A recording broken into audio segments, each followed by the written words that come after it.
Allora questa mattina ci sarà una grande sorpresa, specialmente per i nonni che guarderanno questi meravigliosi ragazzi accompagnati da questo uomo che ha deciso anche lui di mettere la famosa goccia nell'oceano, che è Carlo Flora, che ringrazio tantissimo. Carlo, ciao Carlo, che ha creato un qualcosa di diverso, che ha cercato di dare voce a questi ragazzi, perché come spiegavo prima a questi ragazzi, voi non li vedete, vedete solo la ragazza che saluto, che è Matilde Mazzarolo, giusto? Adele Mazzarolo, che poi dirà anche lei qualcosa su quello che li riguarda, ma che riguarda la comunità, la società, e poi gli altri ragazzi che sono qui seduti. Allora, intanto ringrazio Carlo Flora per essere qui, ma soprattutto Carlo, con questo, diciamo, nuovo programma che stai conducendo a livello radiofonico, ecco, sì. Che messaggio vuoi dare? Perché hai coinvolto così i ragazzi e che sensazioni hai avuto per intrigarli? Ci sei riuscito? Vedi che sono intrigati, che hanno tante cose da dire. Io, Carlo, dico sempre che noi abbiamo dei creativi, tutti. Sì, brava. Il problema è che loro non lo sanno e qualcuno deve pur e cercare di capire come tirar fuori la loro creatività, che ne hanno tantissima a mio avviso. Però forse non si fidano, non si conoscono, non sanno di averla. Questo è il nostro ruolo, però, quello di capire che ragazzi abbiamo. Prego, tirar Carlo. fuori da loro quello che hanno dentro e che possono appunto sprigionare anche attraverso il mezzo radiofonico. Allora, Radio Treviso cosa ha voluto fare? Ha voluto creare degli spazi a disposizione per i giovani, per i ragazzi di questa età, quindi ragazzi adolescenti o che comunque ci stanno entrando nell'adolescenza, che hanno un'età che va dai 13 ai 18 anni e dando loro quindi la possibilità di parlare alla radio con dei programmi che vengono preconfezionati e realizzati completamente da loro, quindi c'è una redazione che fanno la registrazione, poi c'è il preconfezionamento e la messa in onda su Radio Treviso.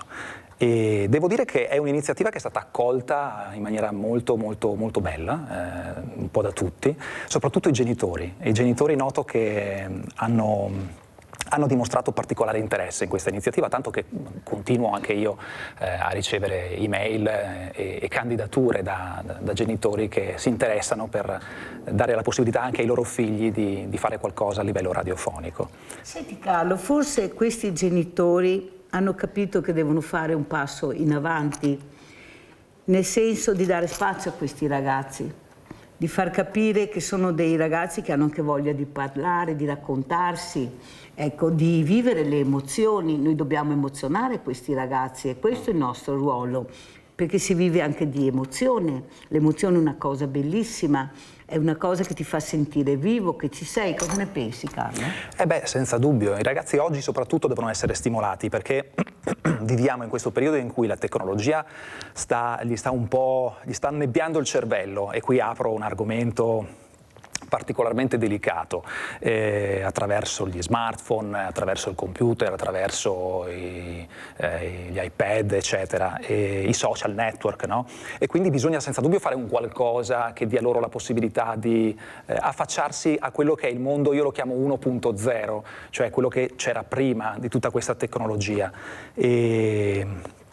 E quindi sì, ecco, il mezzo radiofonico, questo mito, questa tradizione del mezzo radiofonico da far abbracciare anche ai ragazzi di questa età. La trovo una cosa molto affascinante, personalmente. Una cosa molto affascinante. Sentiamo anche Adele che è qui con noi, però prima cosa vi dico la sorpresa, ma non è una sorpresa, ma sarà una sorpresa per i nonni. Perché Adele tu saluterai, se hai ancora i nonni, sì. Come dobbiamo ricordarci di questi nonni, perché ho i nonni che mi chiamano, che dicono i nipoti vengono a trovarci, si mettono sul divano con il cellulare e ciao.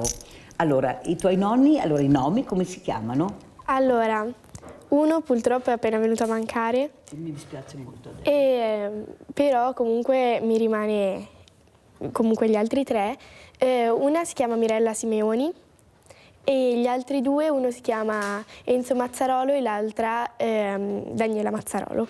Allora, cosa vuoi dire a questi nonni, Adele? Oggi sei qui, hai l'occasione per dire pubblicamente quello che senti tu per i tuoi nonni, se sono figure importanti oltre i genitori, se li vai a trovare, ecco, se puoi dedicare un pochino anche del tuo percorso, che è molto impegnativo, perché la scuola, lo sport, la radio, però dentro di te, se senti il desiderio di andarli a trovare, di salutarli, guarda e parla ai tuoi nonni. Allora, li vorrei ringraziare tanto per tutto quello che comunque hanno fatto anche nel momento di perdita che abbiamo appena avuto e per esserci sempre per noi, anche per tutte quante le vacanze passate insieme e tutti quanti i momenti felici, e anche che sono delle figure molto importanti nella mia vita e che vorrei fossero sempre qui con me. Cara Adele, pensa con poche parole quanta gioia hai portato nei loro cuori, vederti, sentirti. Senti, Adele, il desiderio di andarli a trovare, vivono con te, vivono... In verità vivono tutti quanti abbastanza lontani, tutti quanti più o meno a mezz'oretta Sì. di strada a casa nostra, però comunque andiamo molto spesso a trovarli e si potrebbe fare di più, però a volte mi vengono anche a prendere loro a scuola, perciò li vedo abbastanza. Che ti vengano a prendere a scuola, perché sai, siccome tutto il mondo è uguale, cioè non è che sia cambiato, sai tanto. Io mi ricordo che una volta anch'io avevo la nonna che veniva a prendere, un po' mi scocciava a far vedere che mi veniva a prendere la nonna, perché mi sembrava di essere piccolina, invece volevo essere più grande, sai, con la nonna che viene a prenderti. Vedo che i ragazzi fanno così sì, con la testa, c'è questa vergogna, ma non solo con la nonna, alle volte anche col genitore, Sì. ma che noia sto genitore che viene a prendermi, mi sento tanto piccolo mentre io sono in grado. Tu come sei? Oh, io in verità se mi vengono a prendere a scuola li ringrazio perché vado a scuola molto lontano da casa mia, a 50 minuti di autobus, e quando purtroppo non mi vengono a prendere loro io devo prendere l'autobus. Perciò arrivo più tardi a casa, ho meno tempo per fare le mie cose, e mentre se mi vengono a prendere loro comunque risparmio 20 minuti e poi con i nonni ci facciamo anche una bella chiacchierata. Avete capito, Adele? E questa radio cos'è per te? Ecco, questa iniziativa molto bella che vedo vi ha intrigato, se no non sareste qui. Allora, è iniziata in modo simpatico, anche se all'inizio non sapevo bene come fare, perché tipo le prime registrazioni ho provato centinaio di volte perché non riuscivo a fare esattamente quello che volevo io, mentre adesso sono un po' più tranquilla. Secondo me è proprio una bella esperienza che dovrebbero fare in molti, perché ti insegna anche a parlare bene, a leggere in modo attento e anche a saper parlare anche in pubblico alla fine, come adesso, e ad avere anche meno timore di far sentire la propria voce.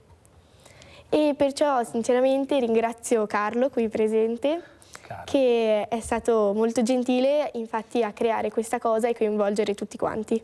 Ma che bella questa cosa che hai detto. Facciamo fatica e ci vergogniamo un po' a sentire la nostra voce, a far sentire la nostra voce. Carlo, una frase molto bella di Adele, ma che però fa riflettere molto, la paura di far sentire la propria voce. Ti dirò, è un classico, è un classico. Chi non è abituato, d'altronde, quando sente la propria voce registrata ha un effetto un po', ha un impatto particolare, ma è normale. Questo non significa che effettivamente la nostra voce è brutta, significa semplicemente che siccome non sei abituato, ti sembra strana, particolare, gli dai un giudizio negativo, ma in realtà tutte le voci possono essere belle, basta saperle usare, e i ragazzi la sanno usare bene, devo dire.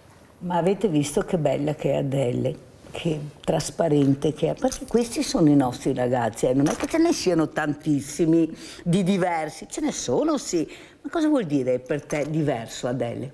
Cos'è la parola diverso? È un aggettivo che in questo momento si usa spesso per descrivere persone che noi reputiamo strane, e invece può essere anche una cosa positiva, perché alla fine siamo tutti quanti diversi.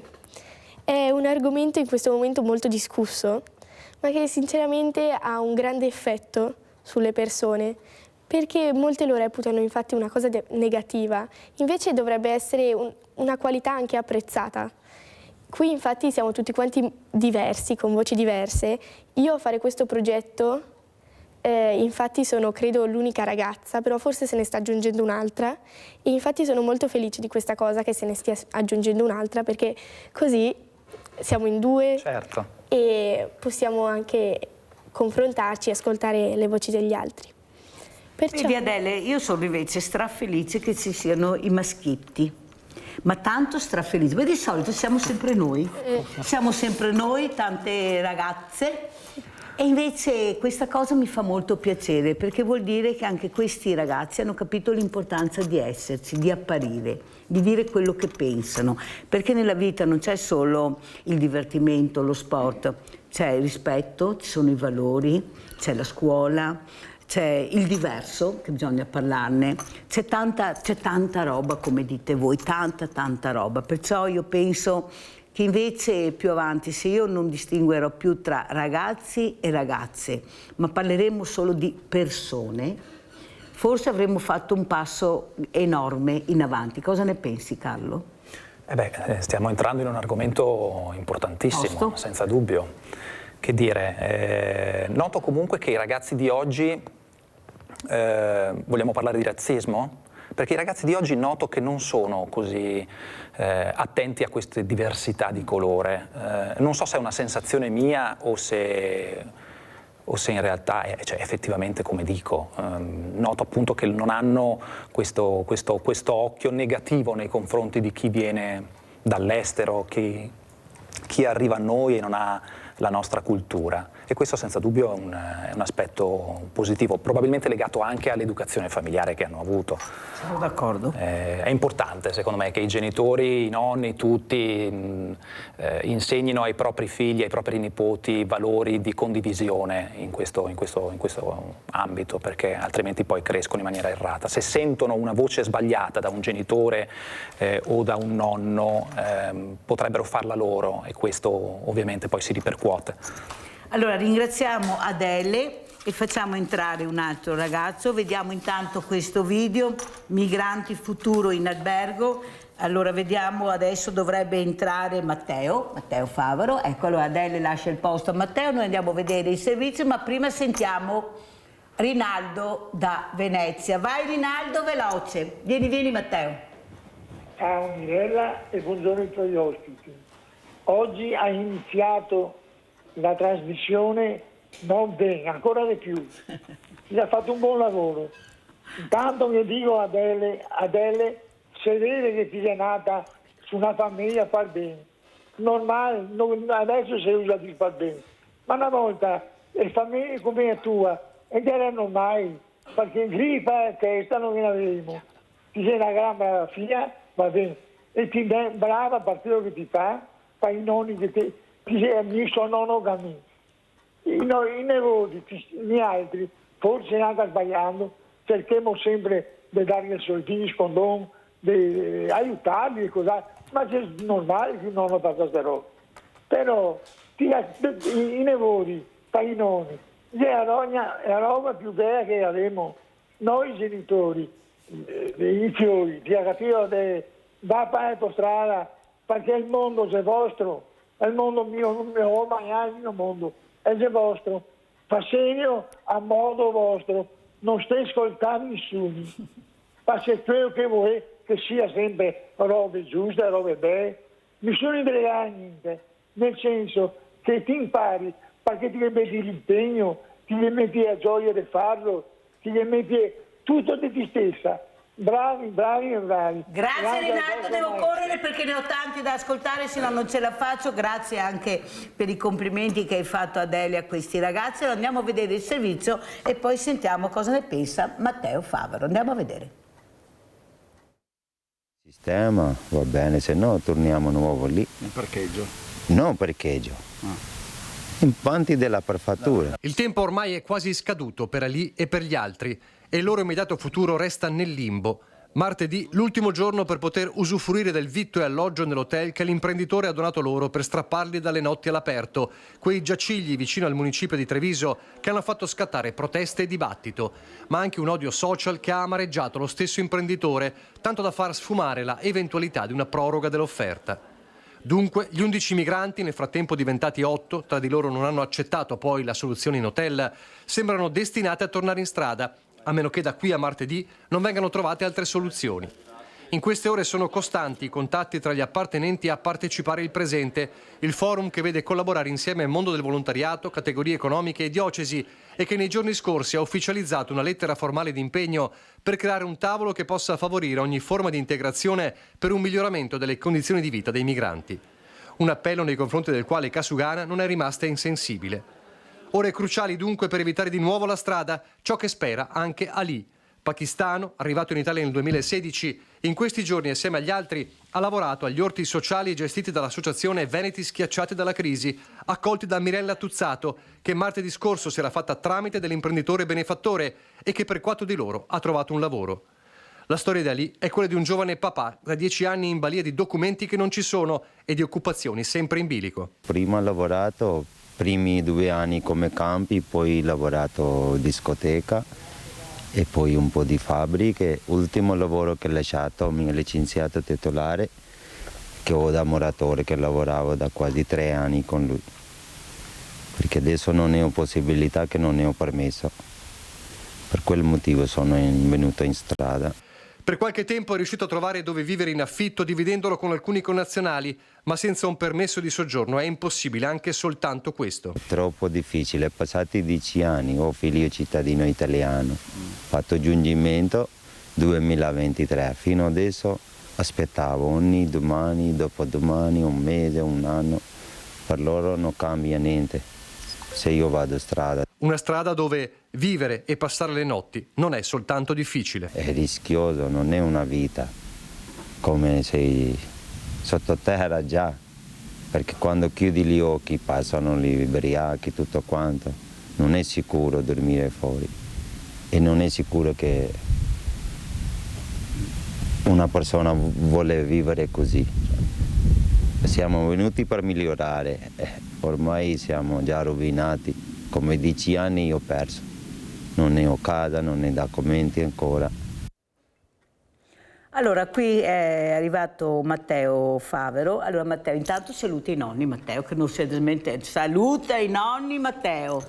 Allora, saluto mia nonna Elsa, saluto anche mia nonna Anna e saluto anche nonno Roberto.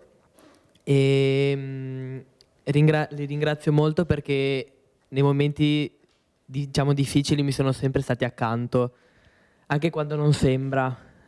Loro comunque, anche se non sono presenti, loro comunque capiscono quello che hai e cercano quando li vedi di distaccarti dal problema, ecco. Questa è una cosa molto importante e ti ringrazio veramente, Matteo, per quello che ha detto. Io mi sento in dovere, sai Matteo, lo dico anche ai ragazzi, ai tuoi amici, di iniziare a rispettare anche nell'abbraccio, nella parola, queste figure che sono fondamentali per la crescita. Io penso che se tanti ragazzi che noi vediamo, magari che non hanno punti di riferimento, avessero avuto o avessero i nonni, forse non li troveremmo per strada questi ragazzi. Forse anche il diverso, visto con occhi diversi assieme, non sarebbe visto così male. Il problema è che siamo tutti divisi, molto divisi, voi molto chiusi, parlate poco, vi fidate poco e avete gran ragione, ve lo dico io la vedo così, vi do ragione, perché non siamo più abituati all'ascolto, la fretta, il modo di vivere così frenetico. Io citavo l'esempio ieri quando qualcuno ha detto i genitori non hanno tempo per i ragazzi, il lavoro, arrivano alla casa stanchi. Ho detto ma cosa devono fare allora?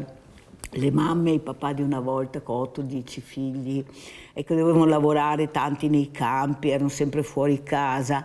Però bastava un'occhiata, non è che dovessero stare ore e ore a parlare con i figli, non avevano tempo. Però un'occhiata, un battito di ciglia voleva dire rispetto, guarda che stai parlando con tua madre o stai parlando con tuo padre, guardami bene, bastava uno sguardo. È vero. Adesso lo sguardo è importante, c'è ancora questo sguardo. Matteo, cosa vedi in generale? Non voglio parlare della tua famiglia, sei tu che sei libero di dire quello che vuoi. Quanto importante è l'ascolto e lo sguardo di questo genitore per voi? Allora, uno sguardo di un genitore può sembrare una cosa banale, però in verità è una cosa che è giusta. Ok, quando magari guardi un genitore o un genitore guarda te, può essere che magari capisce se stai male, stai bene, ma è come chiedere un come stai. Lo capisci sempre dallo sguardo. Hai capito? Io l'ho sempre capito così. Io ho guardato tanta gente in faccia e io dallo sguardo ho capito se stava bene o stava male. Matteo è molto sensibile, è un ragazzo tra i più sensibili, tra quelli che ho conosciuto, devo dirlo. Vedi, lui sta facendo così con la testa perché dice: è vero quello che stai, sono sensibile, ma è un pregio, mica un difetto, non si deve mica vergognarsi sì? essere, anzi, magari avessimo tantissimi ragazzi, a parte che io sono convinta che tutti nella loro sensibilità la esprimono in maniera diversa, come dici tu. Sai cosa ha fatto Mirella un mesetto e mezzo fa? Anche 2 forse, l'ho anche raccontato in televisione. Siccome parlo sempre di sti maranza, di questi ragazzi cattivi che girano col coltello, Le baby gang. le baby gang, mi sono seduta proprio in via Zozzetto vicino a loro. All'improvviso sono arrivata, mi sono seduta in mezzo a loro. Hai fatto Prima cosa, si sono ritrovati: questa cosa vuole, questa droga, ma da dove viene questa, chissà cosa vorrà. Beh, alla fine siamo andati al bar a bere qualcosa. Bellissimo. Indovina cosa hanno bevuto? Indovina. Vediamo se indovini cosa possono bere questi ragazzi così violenti. Ah, posso provare a dire un alcolico? No, una cioccolata. Sì, immaginavo. Ma tu pensa, cioè hai visto anche tu, perché Maranza, bulli, alcol, no? È la prima, la cioccolata. Allora, nel momento che loro si sono fidati di Mirella, che hanno capito che non ero là né per far del male a loro né per far niente altro, ma solo volevo capire chi sono sti ragazzi. A quel punto hanno chiesto la vodka. Però cosa è stata la reazione che ho sentito? Ma sei fuori? Ma sai cosa hai rischiato? Ma sai che potevi anche essere morta? Non sai mai chi hai di fronte? Ecco, la paura di capire invece dove ti siedi, con chi ti siedi. No, io mi sono seduta e basta vicino a dei ragazzi. Poteva capitare, è vero, poteva capitare, è vero, non dico mica che non sia vero. Però io non ho mai avuto questa paura. No, fortunatamente sono nata senza paura. E sì, parla una che è stata aggredita da 7 ragazzi, hanno tagliato anche il braccio alle 15 del pomeriggio, perciò hanno tentato di sciparmi 2 volte, però io sono nata ottimista, cosa vuoi che ti dica? O agisci a dispetto della paura? Io non ho, certo che mi guardo le spalle, ad esempio quando ho avuto questi tentati scippi, da quel momento là io non cammino mai se ho persone alle spalle, mi fermo, fingo magari di telefonare e lascio passare la persona. Ecco, quello sì lo faccio, ecco, perché voglio essere sicura. Però la paura no. Tu hai paura di vivere nella tua città, Matteo? Allora, diciamo di sì, perché ho sempre quel terrore di essere aggredito. Infatti io ogni volta mi guardo sempre le spalle, anche quando sono in bus, io mi sono sempre guardato le spalle perché ho sempre paura di essere aggredito da qualcuno. Io infatti adesso in alcuni aspetti mi sento sicuro, ma in alcuni aspetti no. Per esempio non mi sento sicuro quando sono da solo, ma magari quando siamo in più persone mi sento molto sicuro perché almeno là ho gente che mi riesce ad aiutare se per caso succede qualcosa, ecco. La squadra fa sicurezza. Esatto. La compagnia è sempre quella che ti aiuta, se si può dire così. Ma vivi questo, tu hai usato una parola che fa molto terrore, non hai parlato di paura, hai parlato di terrore. Vuol dire che forse il messaggio che sta arrivando è quello veramente che questi ragazzi sono molto violenti e ti fanno molto male?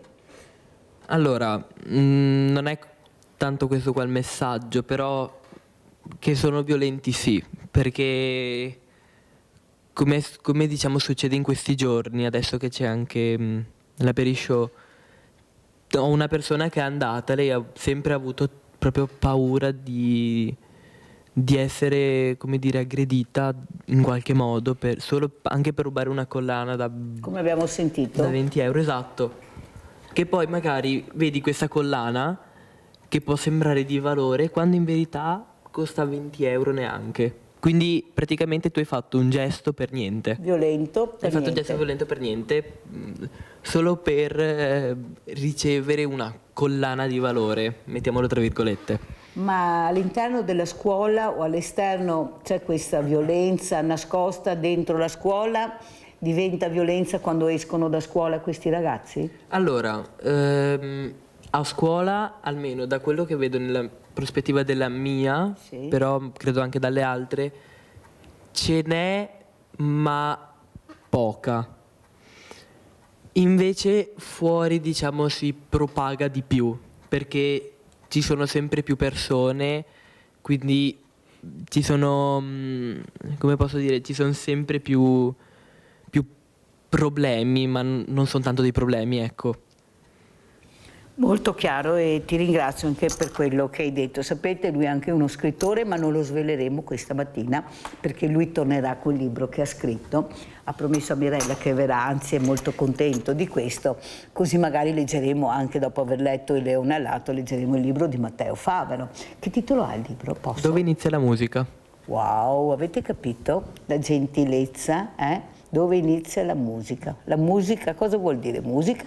Ne parleremo con il prossimo ragazzo e adesso sentiamo intanto Carlo Flora, che facciamo il cambio, cosa ne pensa di questi due ragazzi che tu, Carlo, conosci benissimo, ma soprattutto come parlano, come si esprimono, la gentilezza che hanno anche nell'esprimersi. Prego Carlo, vediamo chi arriva. Beh, sono tutti educati. Facciamo il cambio. Sono senza dubbio ragazzi educati che sanno esprimersi, l'hai sentito, no? Hanno le loro idee, le loro opinioni e sono in grado di comunicarle in maniera esplicita. Questo è bello. Che posso dire, sono anche ragazzi intelligenti. Io sono contento di averli in squadra proprio perché li vedo particolarmente interattivi. Ecco, questo lo devo dire. Molto importante. Sì, sì, per esempio, Filippo. Cioè Guarda Filippo, chi c'è, ma guarda chi c'è, ma se no te lo presento se vuoi. Te lo presento. Scusa Carlo, volevi presentarti Filippo? Ti ringrazio, è un ecco, piacere, perché è un onore veramente. avere Filippo. Ciao Filippo. Allora, Presentati ciao. Filippo, presentati, dai. Allora, sono Filippo Flora. Filippo Flora, non so se si è capito a casa. Adesso lo diciamo. Sì, Papi, lascialo parlare. Sì, no, infatti. mi occupo del meteo, in Radio Treviso sono il redattore e poi che Wow. anche registro, ma qui dopo parlerà c'è anche un futuro redattore che si chiama Leonardo, che mi aiuterà in futuro, e avremo anche una ragazza che anche lei è candidata per aiutarmi con il meteo, perché comunque è un lavoro... Come mai il meteo, Filippo? Beh, all'inizio ci serviva appunto qualcuno che facesse il meteo, perché c'era la disponibilità di fare, come dire, la mamma faceva il notiziario provinciale e il figlio faceva il meteo. Poi il notiziario nazionale lo abbiamo lasciato a un ente che ce lo fornisce. Produce, sì. Ascolta, non guardarlo però, guarda là. Com'è questo papà? Com'è Carlo Flora? Attento, Attento, Mannaggia. non fa mica sì Allora- questo papà però, Scherzo. Beh, allora, mi ha sicuramente dato delle basi da piccolo, cioè mi ha aiutato moltissimo, dato che da piccolo ero un doppiatore, cioè per esempio chiamavano delle aziende per farmi registrare delle pubblicità, come per esempio la Motta, ho registrato la pubblicità della Motta, e da lì mi ha trasmesso la passione del parlare, quindi ancora oggi faccio il meteo, quindi parlo. Ti piace parlare, Sì, Filippo? sì, me lo dicono anche i miei insegnanti. È che- bello questo. Sì, sì. Ascolta Filippo, allora parla con i tuoi nonni adesso. Allora, saluto mia nonna Gilda e mia nonna Loredana, soprannominata Lolli, e mio nonno Carlo. Come sono questi nonni, Filippo? Fantastici, cioè ognuno porta qualcosa di diverso nella famiglia. Per esempio,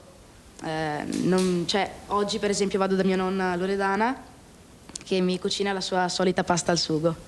Che ti piace tanto, sogno sempre di andare Sogno sempre. Sentite, ma ascoltateli bene questi ragazzi. Senti Filippo, e cosa ne pensi di questi ragazzi che Mirella, tramite questo imprenditore che ha messo dei soldi, perché ha sentito uno di questi ragazzi che ha detto: se questa è vita è meglio morire. Lui mi ha chiamato e mi ha detto: io non posso sentire queste parole, potrebbe essere mio figlio, mio nipote, ecco, solo in situazioni diverse io devo fare qualcosa, metterò, lo so, una goccia nell'oceano, però io voglio regalare una settimana di vacanza a questi ragazzi, portarli in qualche albergo dove possono lavarsi, possono mangiare, possono staccare la spina. E questo imprenditore è stato assalito non solo dai social ma anche nelle nostre trasmissioni, perché per queste persone, questi anche molti leoni da tastiera, l'hanno visto in maniera brutta, gli hanno detto di tutti i colori che con i soldi poteva mandarli a casa loro. Ma abbiamo queste persone, secondo te, tu come vedi invece questi ragazzi che hai visto prima il filmato, Filippo? Sinceramente non provo alcun fastidio, cioè li ammiro perché comunque sono in difficoltà e vanno aiutati. E se ne avessi la possibilità li aiuterei anch'io. Hai capito? Sì. Ti ringrazio, sai Filippo, perché anche il mio gesto, io ho il banco solidale, perciò ho molto bisogno del 5 per 1000, perché è quello che mi aiuta a comprare le derrate alimentari, perché ne arrivano sempre meno, oppure aiutare con qualche assegno le famiglie in difficoltà, le persone in difficoltà che faccio vedere tutti i giorni, ma io non ho toccato questi soldi. Però la violenza è arrivata anche perché io ho cercato di far da tra, dovevo fregarmene, non dovevo aiutare per qualcuno questi ragazzi, dovevo lasciarli là a marcire sotto i portici. Non ho fatto niente di speciale perché, ripeto, non sono soldi miei ma sono soldi di questo imprenditore, però non ti daremo più il 5 per 1000, questo ricatto che poi Mirella proprio non tocca, perché quello che dice questo ma non mi ha mai dato il 5 per 1000, sono convinta, proprio siamo lontani mille miglia, però io sono così, guarda avanti, non ti curare di loro, perché il mondo va avanti. Noi siamo in un territorio dove abbiamo bisogno di questa forza lavoro, abbiamo sempre meno giovani, meno ragazzi, una popolazione che è sempre più diversamente giovani, che hanno bisogno dell'aiuto di giovani, della loro forza, della loro voglia di vivere. Cosa ne pensi? Sono io che sbaglio oppure dobbiamo iniziare a vedere questi ragazzi con occhi diversi come fai tu, Filippo, e i tuoi amici? Assolutamente, io ho moltissimi amici ma anche compagni di classe che sono stranieri ma assolutamente sono miei amici, li rispetto e tutti noi insieme li rispettiamo, quindi non c'è assolutamente nessun problema, ecco, sono come noi. Allora, adesso parliamo anche con Carlo. Carlo, questo lavoro, la soddisfazione che ti sta dando, io penso che lavorare con questi ragazzi vuol dire lavorare con il futuro. Brava. Lavorare per la vita, lavorare con la vita, la gioia di vivere, la gioia di creare, perché hanno tanta creatività. Avete sentito il meteo. Ecco, cosa vuoi aggiungere, Carlo? Allora, io questa iniziativa l'ho pensata per due motivi. Innanzitutto per dimostrare che non ci sono soltanto bulli in città, ma ci sono ragazzi svegli che possono fare anche cose importanti come quella di condurre un programma radiofonico. Che si chiama? Loro conducono vari programmi. Allora, Adele e Matteo, che avete visto sino ad ora, fanno il 3Eventi, che è un programma dedicato alla lettura di tutti quelli che sono gli eventi organizzati in provincia di Treviso e che riguardano la mondanità, il tempo libero. Filippo, come ha detto, fa il meteo, c'è in preparazione la messa in onda di una radiocronaca del rugby, della Benetton Rugby. In realtà è una cosa su cui stiamo ancora lavorando e non c'è la certezza, ma tra i ragazzi che intervisterai tra poco c'è appunto Leonardo che si sta preparando per questa cosa. E dicevo, non l'ho fatto soltanto per dimostrare che non ci sono solo bulli in città, ma l'ho fatto anche per riportare l'attenzione dei giovani al mezzo radiofonico, cosa che purtroppo si sta perdendo a causa degli strumenti musicali di oggi. Mi riferisco a Spotify, YouTube, eccetera. I ragazzi ascoltano la musica, ascoltano audio esclusivamente per mezzo di questi strumenti. perdendosi invece la radio, che è uno strumento meraviglioso che raccoglie non solo musica ma anche contenuti, informazione e altre cose. Quindi per riavvicinarli al mezzo radiofonico, per salvare la radio, ho pensato di introdurre questa fascia così giovane all'interno della programmazione di Radio Treviso. Bellissimo, bellissimo, Mi fa veramente. piacere ti piaccia. Allora adesso Filippo lascerà il posto a un altro ragazzo, Antonio Ruggero, e noi andiamo a sentire cosa ha detto il presidente della regione Alberto Stefani.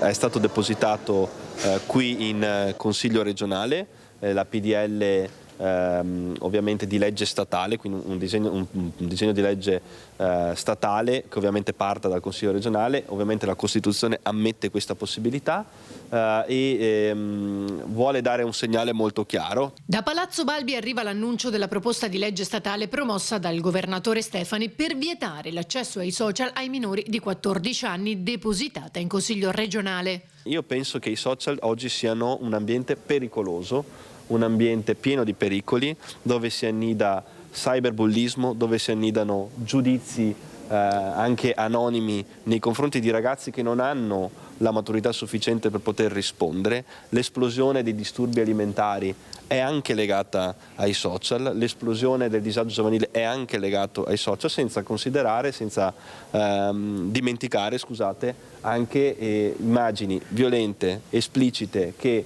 quotidianamente vengono proposte nei social network, e un ragazzo di 11 anni, 12 anni non ha la maturità sufficiente per poter affrontare un giudizio critico nei confronti di queste immagini e di questi video. Stefani ha poi commentato l'annuncio degli Stati Uniti di una tregua di 2 settimane con l'Iran, auspicando si trovi quanto prima una soluzione, ma soprattutto annunciando come il governo italiano e anche la regione stiano lavorando. Il governo è al lavoro per provvedimenti urgenti, ovviamente non possiamo che essere felici e soprattutto sollevati della notizia di questa notte, cioè della tregua, e vogliamo assolutamente sperare che questi giorni servano a far sì che questo conflitto finisca e ovviamente d'altra parte, da parte delle istituzioni, metteremo in campo tutte le azioni necessarie per affrontare questa sfida. Ovviamente la Regione del Veneto farà il suo, l'abbiamo già fatto tra l'altro in maniera anche previdente per quanto riguarda il bilancio di previsione. È chiaro che ovviamente le misure emergenziali poi sono di carattere governativo, so che il governo è al lavoro e ci sono riunioni anche in questi minuti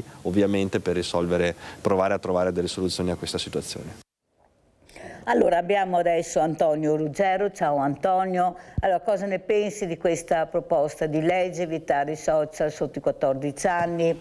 Poi parleremo anche della guerra, tanta roba stamattina Antonio, però dobbiamo iniziare a parlarne un pochino tutto. Allora, cosa ne pensi di questa proposta di legge di vietare i social ai minori di 14 anni? È utile, non è utile? Secondo te va bene?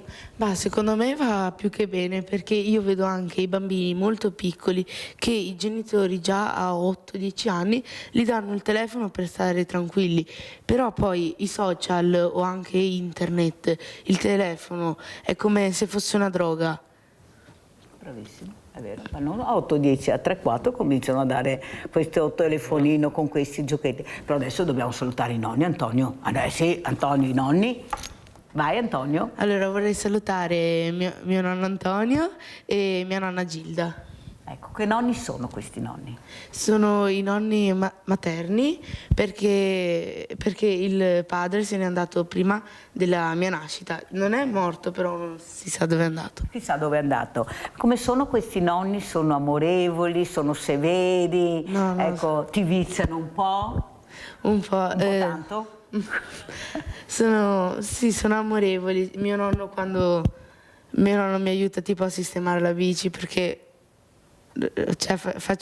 rompo quasi sempre le bici. No, allora ti devo far conoscere Fulvio. No, io ti devo far conoscere Fulvio, così vai a aggiustare col nonno la bicicletta da Fulvio. Vai Antonio. Poi mia nonna da piccolo ha sempre aiutato mia mamma e anche mia zia, e adesso però lei è molto impegnata perché mia zia ha 3 figlie.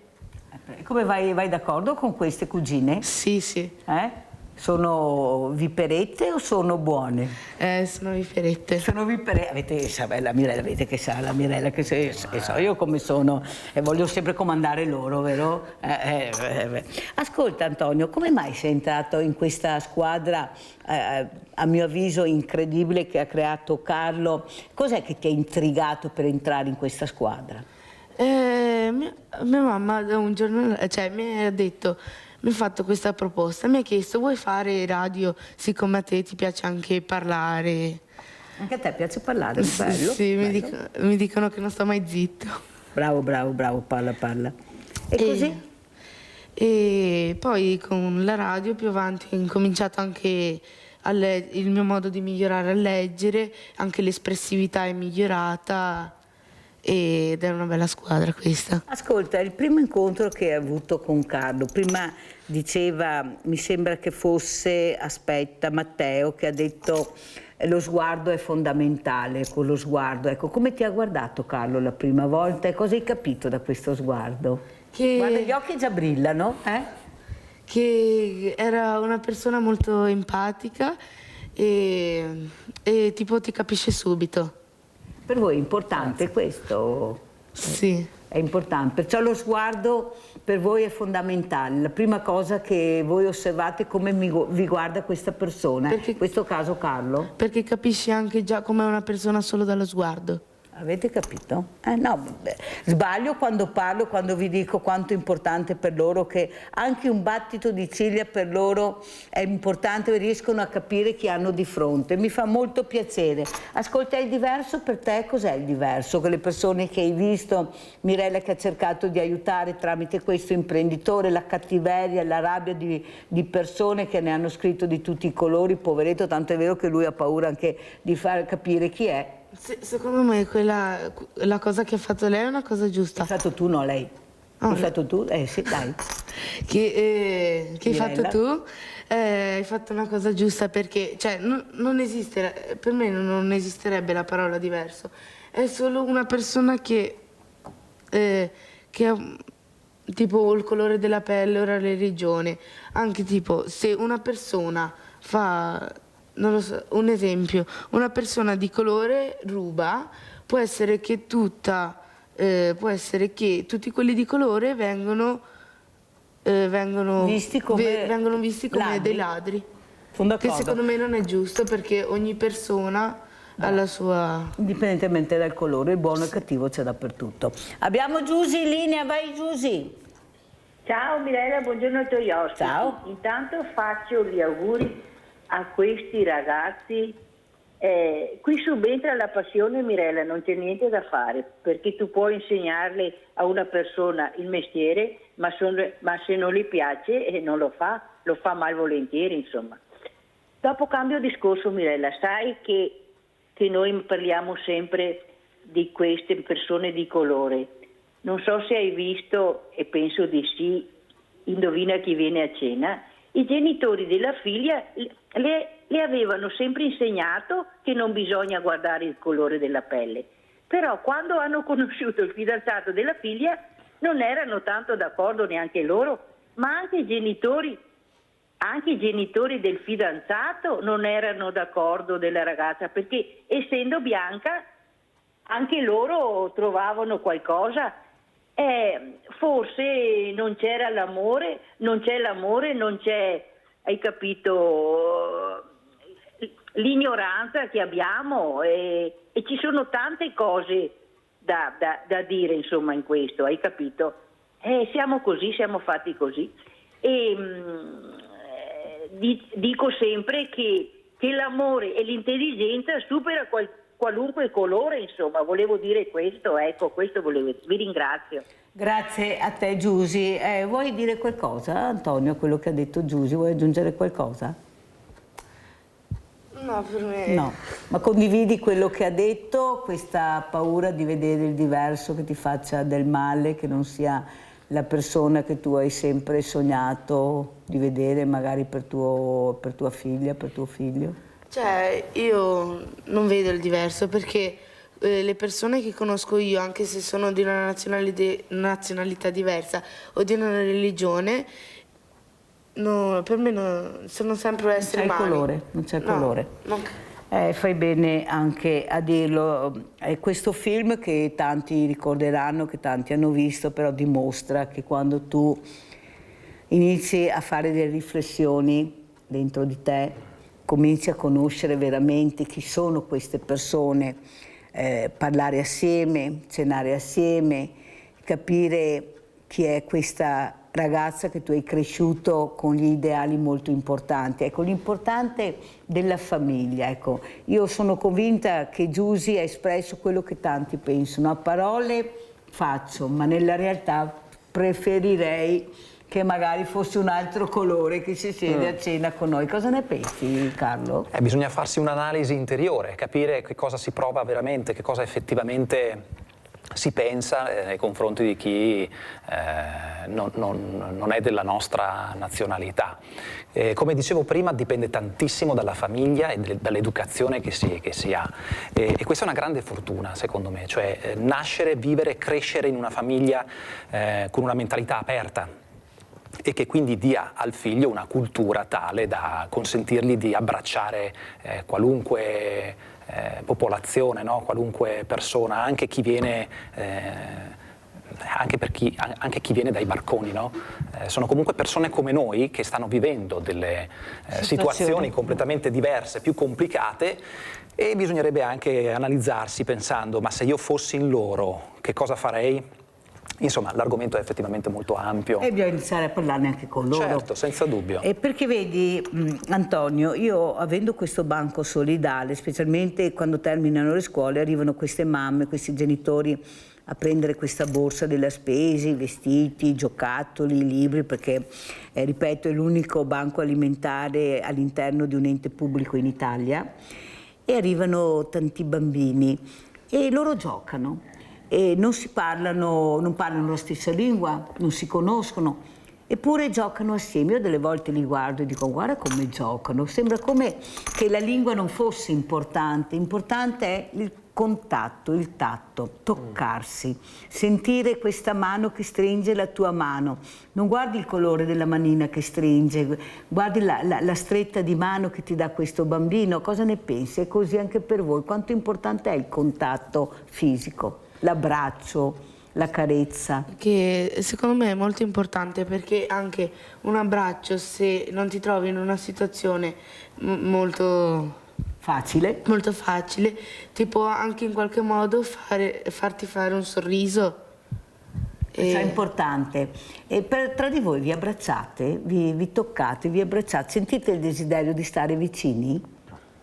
Cioè sì. Sì, è vero, è bello questo. Sai che mi sono accorta, siccome noi stiamo facendo una mostra che vi prego con Carlo di andare a vedere, che parla di fragilità, si chiama Io ci sono, poi vi farò vedere le foto di Enrico, che ha fatto queste foto, questo fotografo Enrico Colussi, perché questi genitori erano stanchi di non vedere i loro figli nella quotidianità, di fare le cose che fanno tutti i ragazzi, molto all'angolo. No, i nostri figli hanno diritto di essere visti. Vediamo, ragazzi, se vediamo Io ci sono, questo video che abbiamo visto. Questa mostra adesso è a Silea, è anche a Padova, stiamo girando, hanno aderito 20 comuni, Carlo, bellissima, proprio per far capire lo sguardo. Ecco, questi sono sguardi, vediamo se è pronto il servizio. Io ci sono, adesso lo trovano, ma penso che sia fondamentale lo sguardo, come avete detto voi, perché in bianco e nero Enrico Colussi è riuscito a capire. Allora mandiamo Fulvio Marotto, anzi andiamo in pubblicità, perché ho forato pubblicità.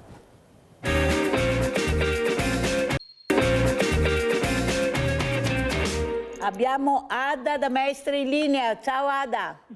Ecco, Mirella mi deve scusare, sì, io la guardo sempre.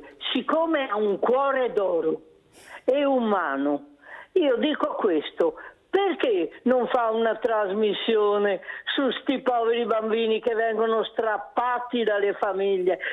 Sti assistenti sociali sono delinquere. Già 2 persone sono morte con i propri bimbi per non lasciarli in mano a sta delinquenza. Impossibile, Mirella, che lei è tanto buona, tanto umana, non possa fare un piccolo accenno su sti bambini. Allora Tutto Ada, qua, adesso Ada, siccome non ho tempo purtroppo, perché il tempo è tiranno come vedi, vediamo se i miei ragazzi riescono a trovare quella foto che sta particolarmente a cuore a Mirella, ogni tanto la faccio vedere, di quel bambino che è morto nella spiaggia, che è arrivato con un barcone con il suo papà.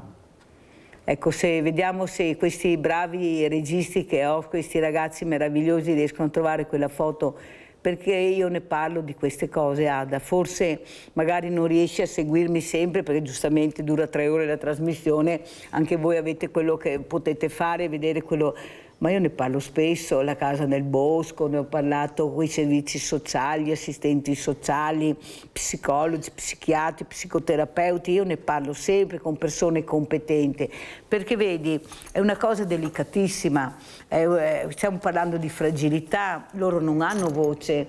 Ecco, io sono convinta che delle volte, lo dico spesso, la politica dovrebbe fare un passo a lato, anche forse 2 indietro, e lasciar parlare le persone competenti, quello che sanno, quelle che riescono a capire l'importanza di questa creatura che non può difendersi da nessuna parte. Lei si fa accompagnare da chi in quel momento l'accompagna, che può essere un genitore sbagliato, un assistente sociale sbagliato, tante cose possono essere, ma noi dobbiamo essere attenti, perché questi bambini, queste creature devono vivere una normalità, una quotidianità.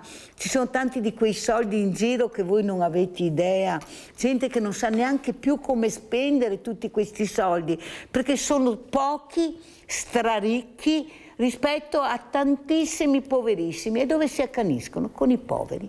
Ecco, io questo non riesco a capire, con i fragili, ma come si fa a accanirsi con un fragile? Ecco, quando siete pronti, anzi mandiamo Fulvio Marotto e poi parliamo con un altro ospite, con Leonardo Busato, e sentiremo cosa ci dirà Leonardo. Andiamo a vedere Fulvio Marotto.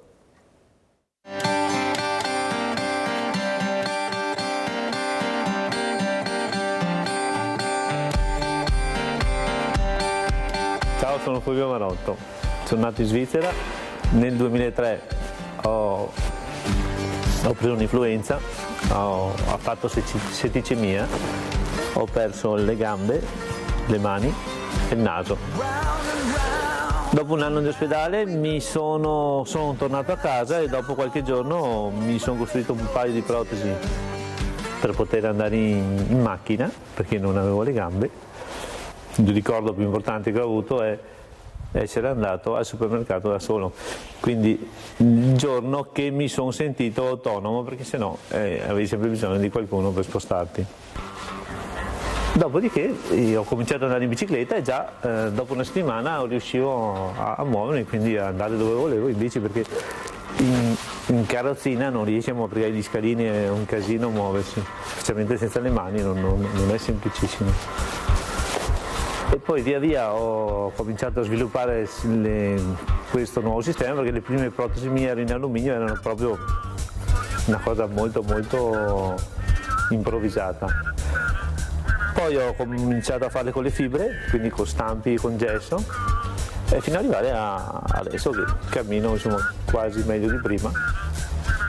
Ad esempio scio meglio di prima, pattino meglio di prima, guidare la moto guido meglio di prima.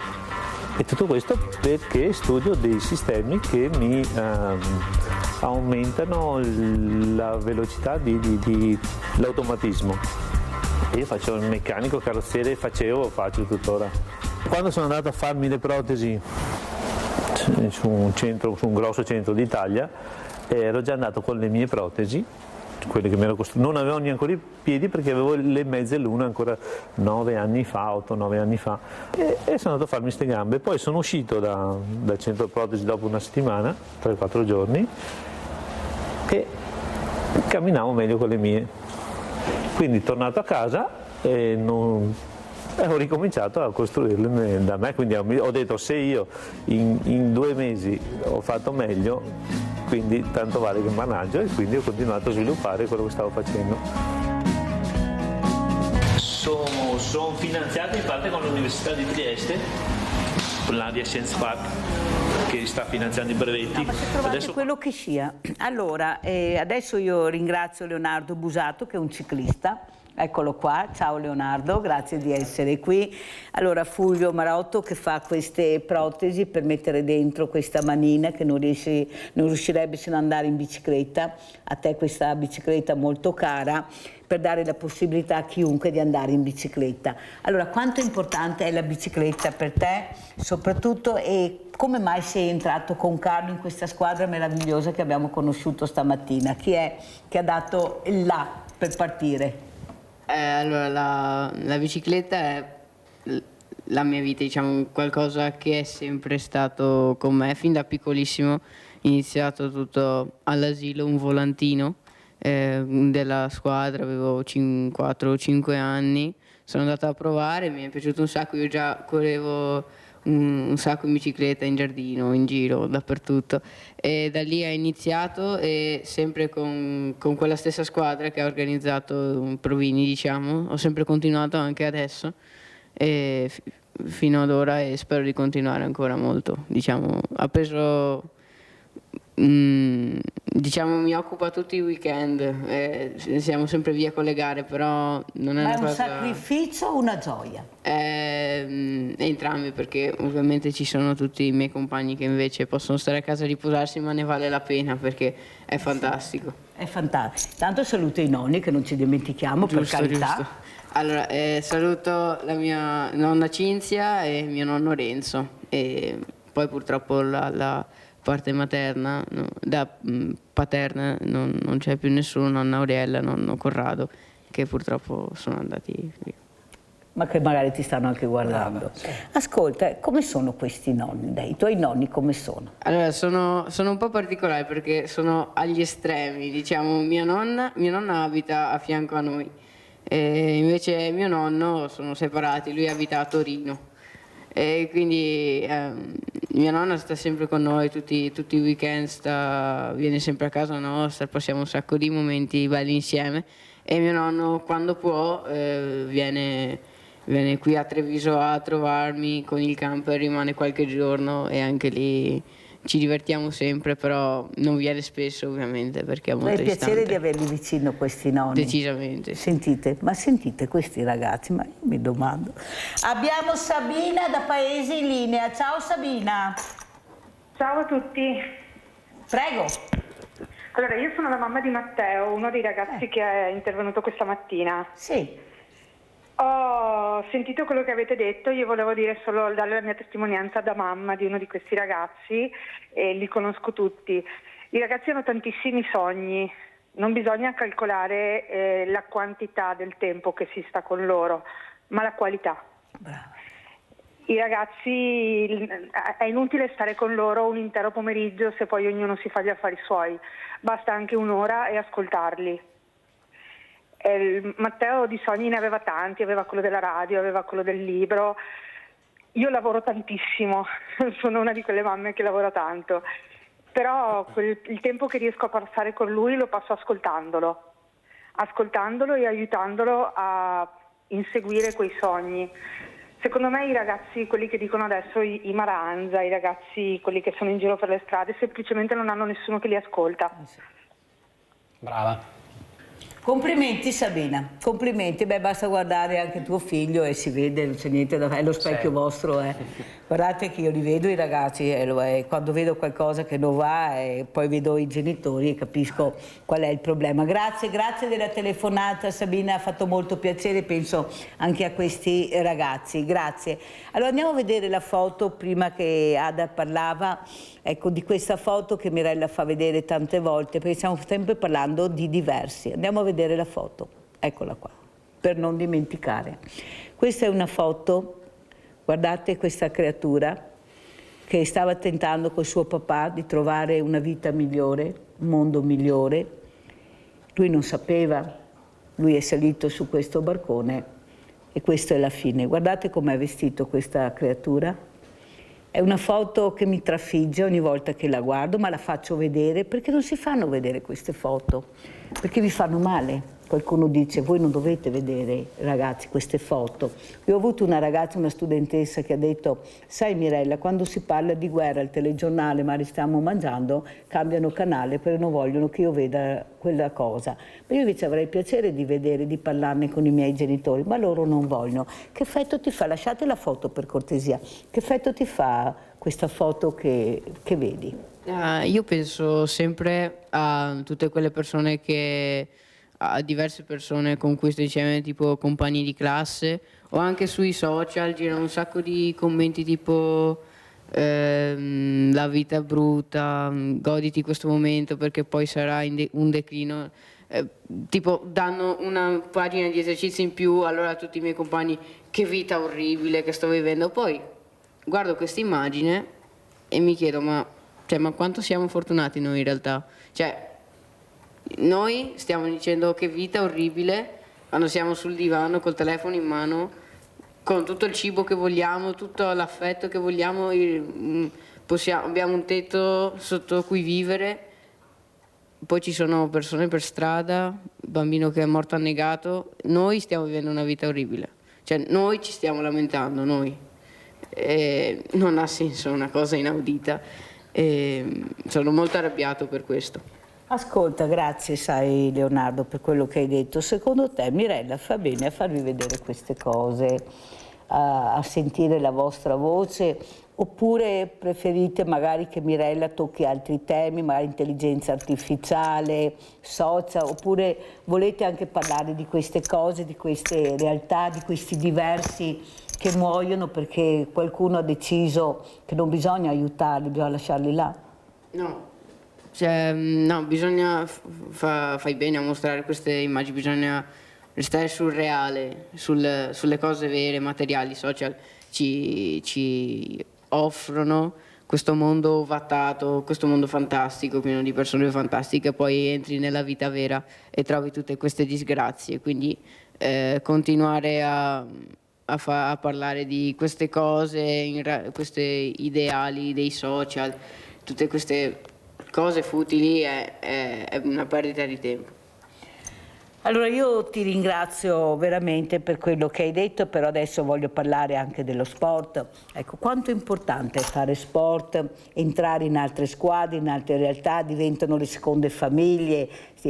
Oltre a quei genitori c'è un'altra famiglia che è la famiglia sportiva che ti accoglie, che ti abbraccia, hai punti di riferimento importanti. Prego. Sì, lo sport per me è fantastico, cioè proprio lo sport è la cosa per cui vivo. Il ciclismo è quello che pratico, ma seguo qualsiasi sport, i motori, il rugby, il calcio, qualsiasi sport al pomeriggio sulla TV, qualsiasi sport che facciano io rimango incollato perché è proprio una roba fantastica, la competizione leale è tutto ciò che ho sempre desiderato. Senti Leonardo, e il presidente Stefani che vorrebbe vietare i social di sotto dei 14 anni, questa proposta di legge la condividi? Sì, penso sia giusto, anche purtroppo sì, i social sono, non dico una piaga perché poi ci sarà la gente che si arrabbia, però sono una perdita di tempo, cioè quando ti metti a scrollare non te ne accorgi e perdi come ha detto il tuo amico, il tuo compagno, diventa una droga? Sì. Condividi? In quelle 2 ore, in quelle 2-3 ore, perché poi diventano sempre tutto quel tempo che passi sui social. Che cosa avresti potuto fare? Cioè, avresti potuto fare un sacco di cose, uscire di casa, fare una passeggiata, andare da quell'amico che non vedevi da tanto. E invece no, hai sprecato il tuo tempo a guardare uno schermo di vetro. Quindi... Senti, allora io chiedo una cosa, ma non so se si può fare, Carlo. Siccome poi parlerò di sicurezza stradale anche con un proprietario di autoscuole, voi riuscite a fermarvi un altro pochino o dovete scappare? Non credo ci siano problemi, però... Non so, chiedo a voi perché ragazzi vorrei sentirvi ancora, ma non voglio perché sai che la Mirella fa tutto al momento, ma siccome vedo che vi interessa questa cosa, vedete voi. Allora sapete cosa facciamo? Okay. Andiamo in pubblicità.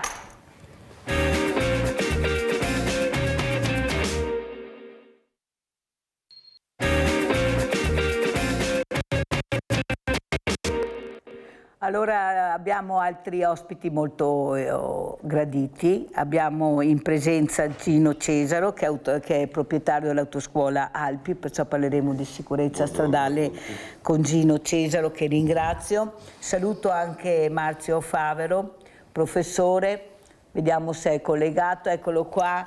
Buongiorno professore, grazie di essere qui, parleremo di giovani, di diversi, parleremo di tante cose questa mattina. Sono rimasti con noi i ragazzi perché hanno piacere di rimanere, di parlare, perché noi parliamo sempre noi, invece Mirella ha piacere di far parlare loro, che sono il nostro futuro, Gino. Certo. Sono le persone, ecco, che ci accudiranno forse se ci comportiamo bene, sennò diranno ma va quel Così paese speriamo. come... Ecco, speriamo. Dobbiamo seminare bene per raccogliere e dobbiamo seminare per loro e con loro. Certo. Allora Gino, ti ringrazio Gino Cesaro perché tu da tanti anni cerchi di dare il contributo sulla sicurezza stradale, hai collaborato con la provincia, hai collaborato con altri enti per far capire anche con le fragilità, quei diversamente agili come li chiama Mirella, per insegnare loro di guidare.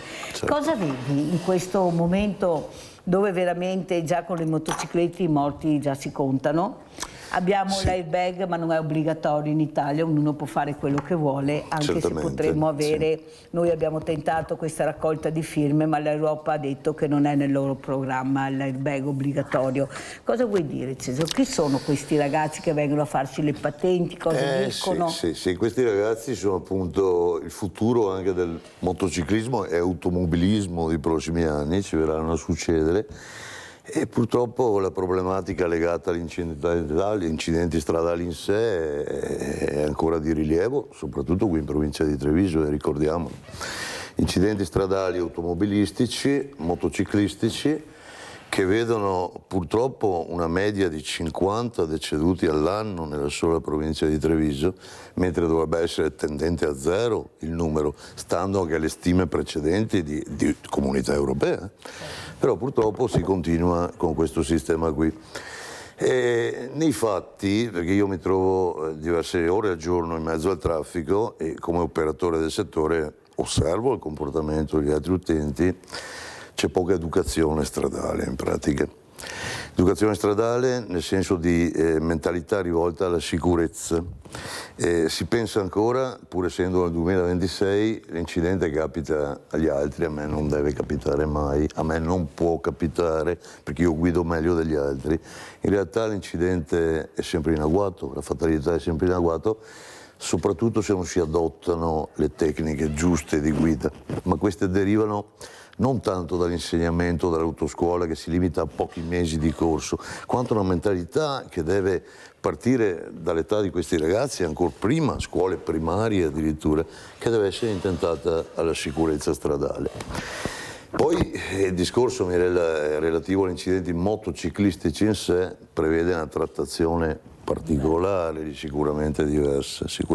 Ma sanno adoperare, una volta che riescono ad avere la patente, ma la guida non è una cosa diversa. Ho la patente, ma so veramente guidare? Perché molti chiedono di fare molte più ore di scuola guida, ma cosa serve il motore? Sì, posso avere qualcosa, ma l'importante è saper guidare. Cosa vuoi dire Leonardo? Secondo te, tu sei un ciclista, cosa vedi? Hai paura di uscire con la bicicletta, il comportamento, come dice Gino Cesaro, delle persone o in motocicletta o in macchina, ma anche a piedi, questi attraversamenti, io attraverso, chi se ne frega, non guardo neppure, tanto sono sulle strisce e mi butto e vai. Cosa vedi tu da ciclista, Leonardo? Beh, non paura, perché quando vado ad allenarmi non posso allenarmi con la paura di essere investito cose, cioè provo a non pensarci al peggio, ma bisogna sempre razionalizzare che potrebbe sempre succedere, cioè in una piccolissima percentuale. Se si rispettano tutte le norme di sicurezza la percentuale diminuisce. I miei genitori mi hanno sempre insegnato molto sulla sicurezza stradale. Da piccoli ti insegnavano? Sì, e infatti questo si vede abbastanza,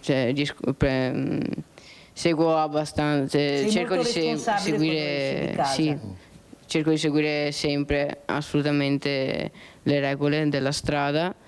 Per esempio, questo non lo vedo su alcuni miei coetanei, che si vede che non hanno avuto un'educazione uguale e i rischi quindi si diventano più grandi. Allora, io so che vuoi salutare una persona, però, tua mamma? Sì, No, esatto. perché si era già dimenticato, gliel'ho ricordato io. Saluto mia mamma Elena, che è qua in studio con noi e la ringrazio tanto perché è stata lei che mi ha messo in radio e, diciamo, facendo così anche avverare il mio sogno, perché è sempre stato il mio grande sogno andare in radio e commentare le partite in questo caso, ma comunque parlare al pubblico. Ma che bravi sti ragazzi, mamma Elena sei stata proprio brava, siete bravi questi genitori, questi ragazzi con questa mattina. Lo sentiamo cosa ne pensa Marzio Favaro, lui è un professore di filosofia, questi ragazzi che Mirella cerca di far parlare il più possibile, che invita nelle trasmissioni e sono delle voci che veramente, dei discorsi che fanno molto riflettere. Prego professor Favaro. Non lo vedo. Sono qua. È sparito? Eccolo qua. No, ci sono. Prego, prego. Un saluto a tutti voi e agli ospiti in studio e anche agli altri a casa. Sono tornato a insegnare dopo anni di attività politica e devo dire la verità che trovo che i giovani di oggi siano esattamente uguali a quelli che avevo lasciato diversi anni fa e sono sempre una risorsa perché comunque sono un'apertura verso il futuro, hanno una disponibilità a modificare e a migliorare il loro modo di stare al mondo, di condividere le esperienze con gli altri, quindi chi è catastrofista nei confronti delle nuove generazioni probabilmente non le conosce oppure recita il classico ruolo del moralista e abbiamo 2500 anni di letteratura dalla quale si evince che le nuove generazioni sarebbero sempre peggio delle precedenti. No, non è così per nostra fortuna. Credo che Mirella tu faccia assai bene a invitare anche i giovani e abbiamo appena ascoltato un giovane che ha le idee piuttosto chiare, direi, che si impegna nello sport, che è una dimensione che unisce a quella dell'impegno fisico anche un altro tipo di impegno che è quello etico del codice che si deve imparare per confrontarsi correttamente con gli altri. Quindi credo che noi si possa tranquillamente affermare che se c'è una speranza per questa società sta nei giovani, non in noi che stiamo declinando. Molto chiaro. Allora Gino Cesare, i giovani che si fanno la patente, questa scuola guida fondamentale, i diversi che si fanno la patente, le persone di coloro, qualcuno dice ma chissà come avranno avuto la patente, quelli chissà dove hanno... Spieghiamo un po' come funziona, perché magari anche loro sono interessati a capire come funziona la patente una volta che intraprenderanno questo percorso, perché vuol dire la propria sicurezza, il proprio futuro. Certamente il consiglio che io posso dispensare a questi ragazzi giovani qua, in base alla mia purtroppo ultra quarantennale esperienza, io iniziai nel 1982 a fare questo mestiere qua, infatti, è quello di non prendere questa esperienza della patente come una semplice formalità da assolvere, da svolgere per avere il documento in tasca, ma di viverla cercando di capire i contenuti che vi verranno insegnati, perché forse non sembrerà al giovane come voi, ma sono tutti finalizzati poi alla vostra sicurezza. Quindi, come tutti sanno, l'ottenimento della patente verte di due parti, la parte teorica, che poi prevede un esame finale con dei quiz, delle crocettine da mettere, e una parte pratica che è l'esame di guida. La parte teorica va interpretata non come l'imparare a memoria dove collocare le crocette, perché non avrebbe poi alcuna utilità pratica, quanto alla comprensione ragionata delle regole che vi verranno insegnate. Qualcuno asserisce ma il codice stradale è obsoleto, è stato aggiornato centinaia di volte dalla sua creazione. La macchina se si rompe la fermo e vai. La macchina se si rompe chiamo il meccanico, esattamente, perché non so metterci metterci le mani, ma in realtà i contenuti sono ancora validi. Lo posso garantire dopo attento esame di queste domande a quiz che vi verranno poste quando lo sosterrete. Non sono tutte campate in aria. Ad esempio, lui che va, devo correre Gino perché purtroppo il tempo è tiranno, ad esempio lui che va in bicicletta, secondo te bisognerebbe insegnare fin da bambini a fare questi percorsi in bicicletta, iniziare già dall'asilo? Io mi ricordo a 5-6 anni si va in bicicletta tranquillo, almeno una volta, adesso non lo so. Io vedo tanti genitori che corrono in bicicletta, non vedo mica tanti bambini assieme ai genitori. Ecco, imparare fin da piccolo il codice della strada. Codice della strada, ma anche quello che è l'aspetto pratico, perché ragazzi, mi rivolgo a voi, io ho percepito che tu sei un appassionato ciclista, agonista anche addirittura, e facevi notare che alcuni tuoi compagni però non rispettano le regole come invece a te le hanno insegnato i tuoi genitori. Ragazzi, ricordatevi che per la strada voi ciclisti siete utenti deboli definiti dal codice, ma deboli non perché scarsi di forza fisica, in quanto perché nell'impatto con un veicolo più grosso, come può essere un'autovettura, voi ne avrete sempre la peggio. Imparerete in seguito, specialmente a scuola, ma anche se frequenterete un'autoscuola, che esiste in un veicolo in movimento un'energia, che è l'energia cinetica, che è quella che in caso di impatto provoca danni. Il veicolo grosso, che pesa tanto, è dotato di una massa notevole, genera molta energia cinetica. Voi con la bicicletta, 50 kg voi, 10 della bicicletta, 60 kg al massimo, ne generate poca di energia, perché il vostro peso in confronto a quello della macchina è infinitesimale. In caso di impatto le energie si scambiano, la vettura cede a voi la tanta energia che produce a causa del suo peso, voi cedete alla vettura la poca che producete in bicicletta. Risultato finale, che dal punto di vista pratico è ciò che ci interessa, la macchina si fa uno striscietto, una bottarella, voi vi rompete, voi vi fratturate, vi rompete la testa, vi fate male, questo scambio di energie. Quindi il concetto di utente debole prevede, per come la vedo io, motociclista, ciclista, ciclomotorista, che si deve avere un timore reverenziale nei confronti di veicoli più grossi, perché io sono già sicuro che in caso di urto ne avrò la peggio, avrò i danni peggiori. Dovete considerare questo dunque, questo è il consiglio che vi Allora posso Leonardo, lascia, vuoi dire qualcosa? Vuoi aggiungere qualcosa? Leonardo, quello che hai detto, questo impatto che lui sta spiegando molto bene. Sì, diciamo, ci sono tante gare che corriamo hanno spesso il titolo, sono spesso in memoria di alcuni ciclisti della società organizzatrice che sono stati coinvolti in incidenti e non ce l'hanno fatta. Quindi sì, il pericolo è reale, non va sottovalutato, perché può succedere a me come a chiunque altro in bicicletta. Adele, vieni Adele, prendi il posto di Leonardo. Grazie Leonardo e complimenti. Grazie. Allora, professor Marzio Fabro, lei fa parte di un partito molto importante che è la Lega, che coinvolge anche il Ministero dei Trasporti, il Ministro dei Trasporti che è Salvini, però mi sembra che questi decreti non siano stati veramente o capiti oppure interpretati nella maniera corretta. Molti dicono che non vanno bene, altri dicono che è già qualcosa, altri dicono invece che vanno benissimo. Allora lei cosa ne pensa? Ecco, di questo partito, di questo Ministro dei Trasporti? Lei è anche un utente, lei esce al mattino come tutti noi, ecco, e cosa vede? Si dovrebbe aiutare di più questi ragazzi, investire di più sul loro futuro anche con la sicurezza? Io credo che la diatriba sui decreti lasci il tempo che trova, nel senso che non sono questi decreti che possono modificare in maniera significativa la situazione attuale in termini di sicurezza stradale. E non è nemmeno solo la logica delle infrastrutture, che certo vanno riviste e corrette. Forse dovremmo prima di tutto modificare i nostri comportamenti. Io faccio autocritica, guardo a me stesso, anche se cerco di essere attento quando sono alla guida di un autoveicolo, e ho sempre vissuto tutte e tre le situazioni, quella dell'automobilista, quella del pedone e quella del ciclista.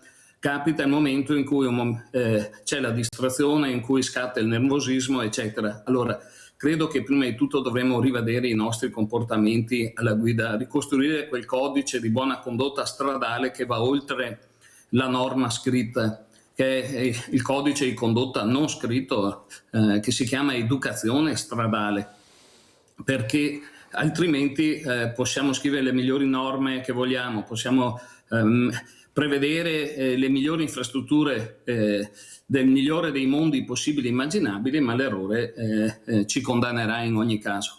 Credo che ci sia uno stile di vita che conduciamo che è l'insegna dello stress, che probabilmente contribuisce anche a far sì che tutti noi come automobilisti si sia più disorganizzati, forse anche un po' più arroganti e anche un po' più prepotenti di quanto non accadeva in passato, come se arrivare un mezzo minuto prima cambiasse le sorti della nostra vita.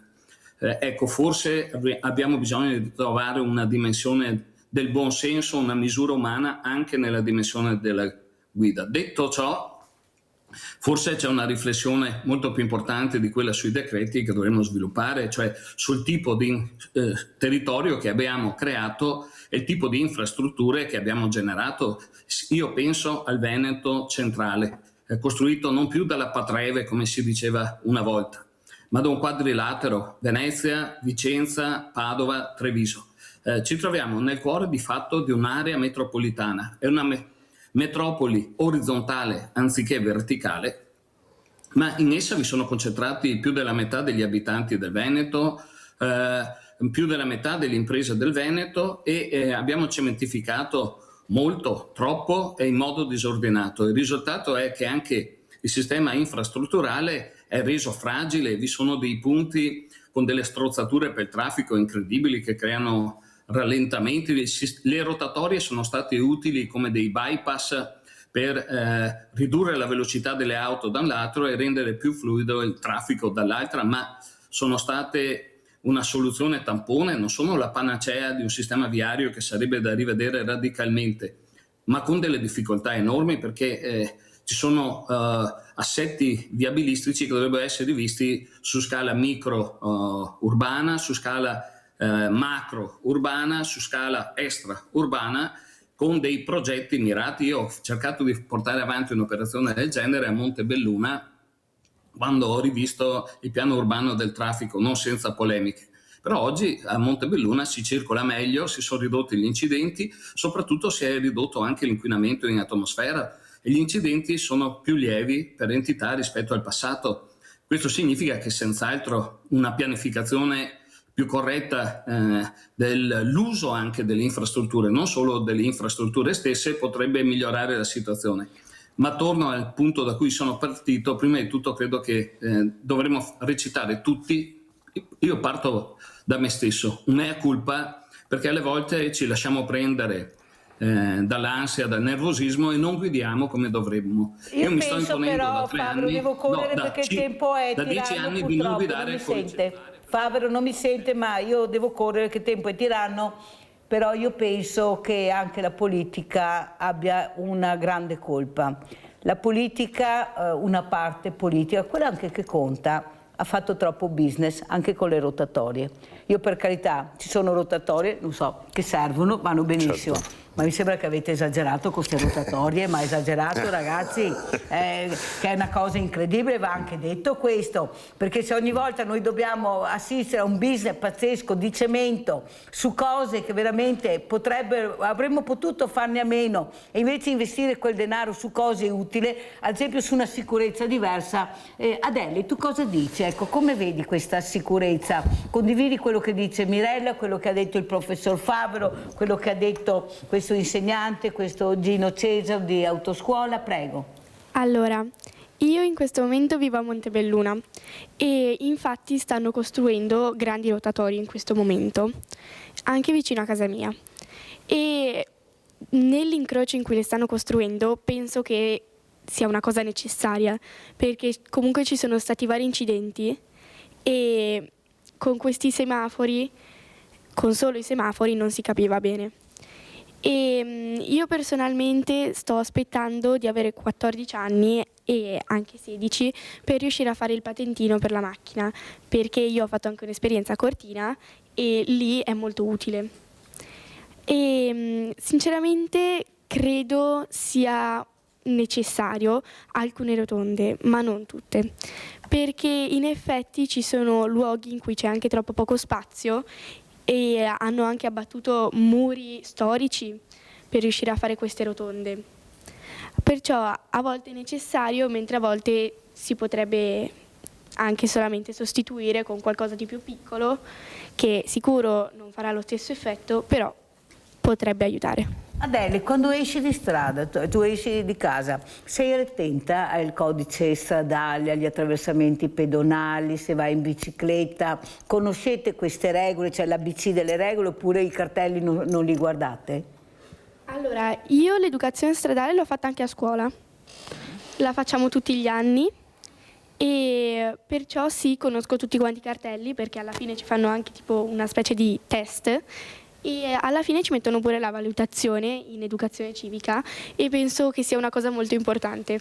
Io in questa cosa ho sempre preso il massimo dei voti, perciò sto molto attenta all'educazione stradale, anche perché anche solamente ascoltando la televisione si può capire che succedono molti incidenti e sarebbe il più possibile da evitare. Tieni il microfono fermo, non mi dicono dalla regia, brava, senza muoverlo, grazie. Da evitare il più possibile per anche ridurre gli incidenti stradali, che molte volte non vengono solamente per colpa dell'autista.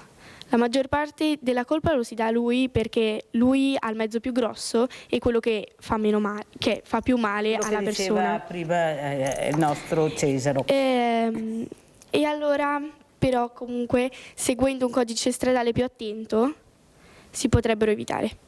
Grazie Adele, che lascia la parola a Matteo Favero, che prende il posto di Adele. Allora, Gino Cesaro, cosa rispondiamo a questi ragazzi che sono molto attenti più di quello? L'importante è la scuola, l'educazione civica, la sicurezza stradale anche a scuola. Certo. Prego Gino. E questo già dimostra l'intervento della signorina Di Adele, già dimostra l'utilità di questa formazione fatta a un'età appropriata, quando sono ancora ciclisti. Se mi permetti, Mirella, due parole per spezzare una lancia a favore delle rotatorie, perché io devo essere sincero, sono d'accordo con te, se ne è abusato decisamente, anche perché la signorina stessa lo osservava, alcune sono di dubbia utilità, in quanto i diametri in gioco sono talmente irrisori.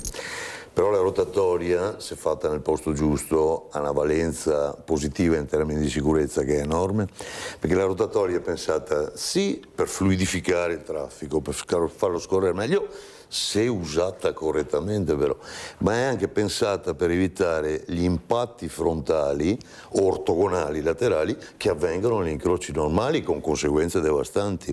Nelle rotatorie, provincia di Treviso, tanti incidenti, ma l'angolo di impatto è minimo, sono incidenti laterali. Da quando è iniziata la campagna di creazione rotatorie, parliamo metà anni 90 qui in provincia di Treviso, ora ne abbiamo più di 450 qui in provincia, incidenti mortali in rotatoria zero. Incidenti mortali negli incroci, crocevia convenzionali, purtroppo decine. Avete sentito? Allora, sentiamo Matteo cosa vuoi chiedere a Gino e se condividi anche quello che ha detto Marzio Favero. Prego. No, io condivido anche perché sono uno studente, perché io adesso sto studiando per la patente AM. Sì. Spiega a casa cos'è la M, perché magari dice che patente sia la M. Se vuoi posso spiegare io. No, adesso prima lui, dopo sentiamo. La M. Non me ne devo far parlare. Esatto. Giusto. La M è la patente, quella per i 14enni, che è quella per guidare i ciclomotori con una cilindrata massima di 50 cm3. E velocità di 45. Velocità di 45 km/h. Bravissimo, bravissimo. Cos'è che ti intriga di più conoscere nel momento che ti farai questo patentino, che poi seguirà la patente? Ecco, cos'è che ti intriga di più? Perché questa voglia di avere sto patentino? Allora, la voglia mi è venuta semplicemente perché almeno sono più autonomo per andare a scuola, anche magari per andare in giro. Per esempio, se io voglio spostarmi da Treviso, voglio andare a Bassano del Grappa, almeno non devo prendere autobus su autobus che magari non passano neanche. Con il ciclomotore almeno sono autonomo e posso andare molto, molto tranquillamente, ecco. Grazie, c'è un altro ragazzo perché poi mi dicono che dovete lasciare lo studio. Chi vuole parlare? Vieni tu Filippo? Vieni dai. Vediamo se riusciamo in 5 minuti a chiedere qualcosa al nostro Gino Cesaro. Allora, patentino, prego Filippo, cosa vuoi chiedere a Gino, questo proprietario di autoscuola che vi farà il patentino, la patente o li farà altri? Sinceramente a me piace moltissimo guidare, perché nei simulatori a casa mi piace tantissimo, proprio mi diverto.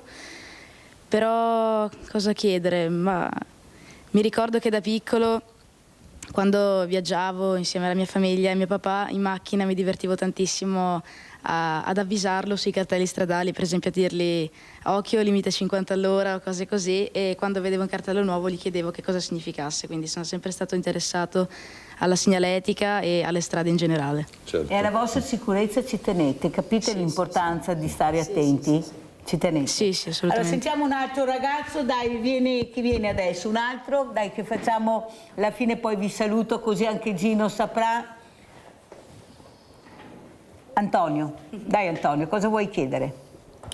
No, allora io volevo chiedere che adesso i controlli per i monopattini elettrici, perché vedo che molti anche in città li, come si può dire, li modificano sì, certo. E li fanno arrivare anche, ne ho visto uno ai 100. Sì, questo è vero. Confermo, perché sto monitorando personalmente, nei limiti delle mie possibilità, la situazione qui a Treviso. Vengono modificati pesantemente, tra l'altro la modifica è di facile attuabilità, perché si tratta di sostituire un chip elettronico nella centralina che controlla il motore elettrico e raggiungono da subito una velocità di 60-70 km/h. Ricordiamoci ragazzi la pericolosità di una modifica del genere, perché parliamo di un veicolo con delle ruote di piccolissimo diametro, quindi sensibilissimo alle asperità che si trovano sull'asfalto, ha un equilibrio precario e dotato di un freno solamente sulle ruote posteriori. Quindi andare a modificare, aumentare in questo caso le prestazioni di un veicolo già instabile di per sé comporta un rischio che è enorme logicamente, al di là delle eventuali targhette obbligatorie, casco obbligatorio per voi minorenni, polizza assicurativa RCA, ma rimane pericoloso mettere le mani su un veicolo. Chi parla adesso? L'ultimo, mi sembra ce n'è ancora uno. Chi deve parlare? No? Carlo, vuoi salutarci tu, Carlo Flora? Posso salutare? Vai, vorrei salutare mia mamma e le mie due zie e i miei nonni. Ecco, Grazie. Carlo, come ci saluti allora dopo questa lunga chiacchierata che abbiamo fatto assieme? Anche tu, se vuoi chiedere qualcosa che può essere utile anche per la tua radio, il nostro Gino Cesaro. Ero molto incuriosito qualche giorno fa nel leggere appunto delle targhe sui monopattini, che è sicuramente una cosa che può far riflettere, no? Perché le biciclette, che spesso corrono anche più veloci dei monopattini, non hanno questo obbligo della targa. Non so cosa ne pensa di questo aspetto. Infatti, allora è un'incongruenza manifesta, perché giustamente tu rilevi, monopattino deve essere identificato con un numero di targa, perché non la bicicletta pedalata assistita, la bicicletta elettrica per capirci. Infatti andrebbero immatricolati entrambi per equità, se non altro.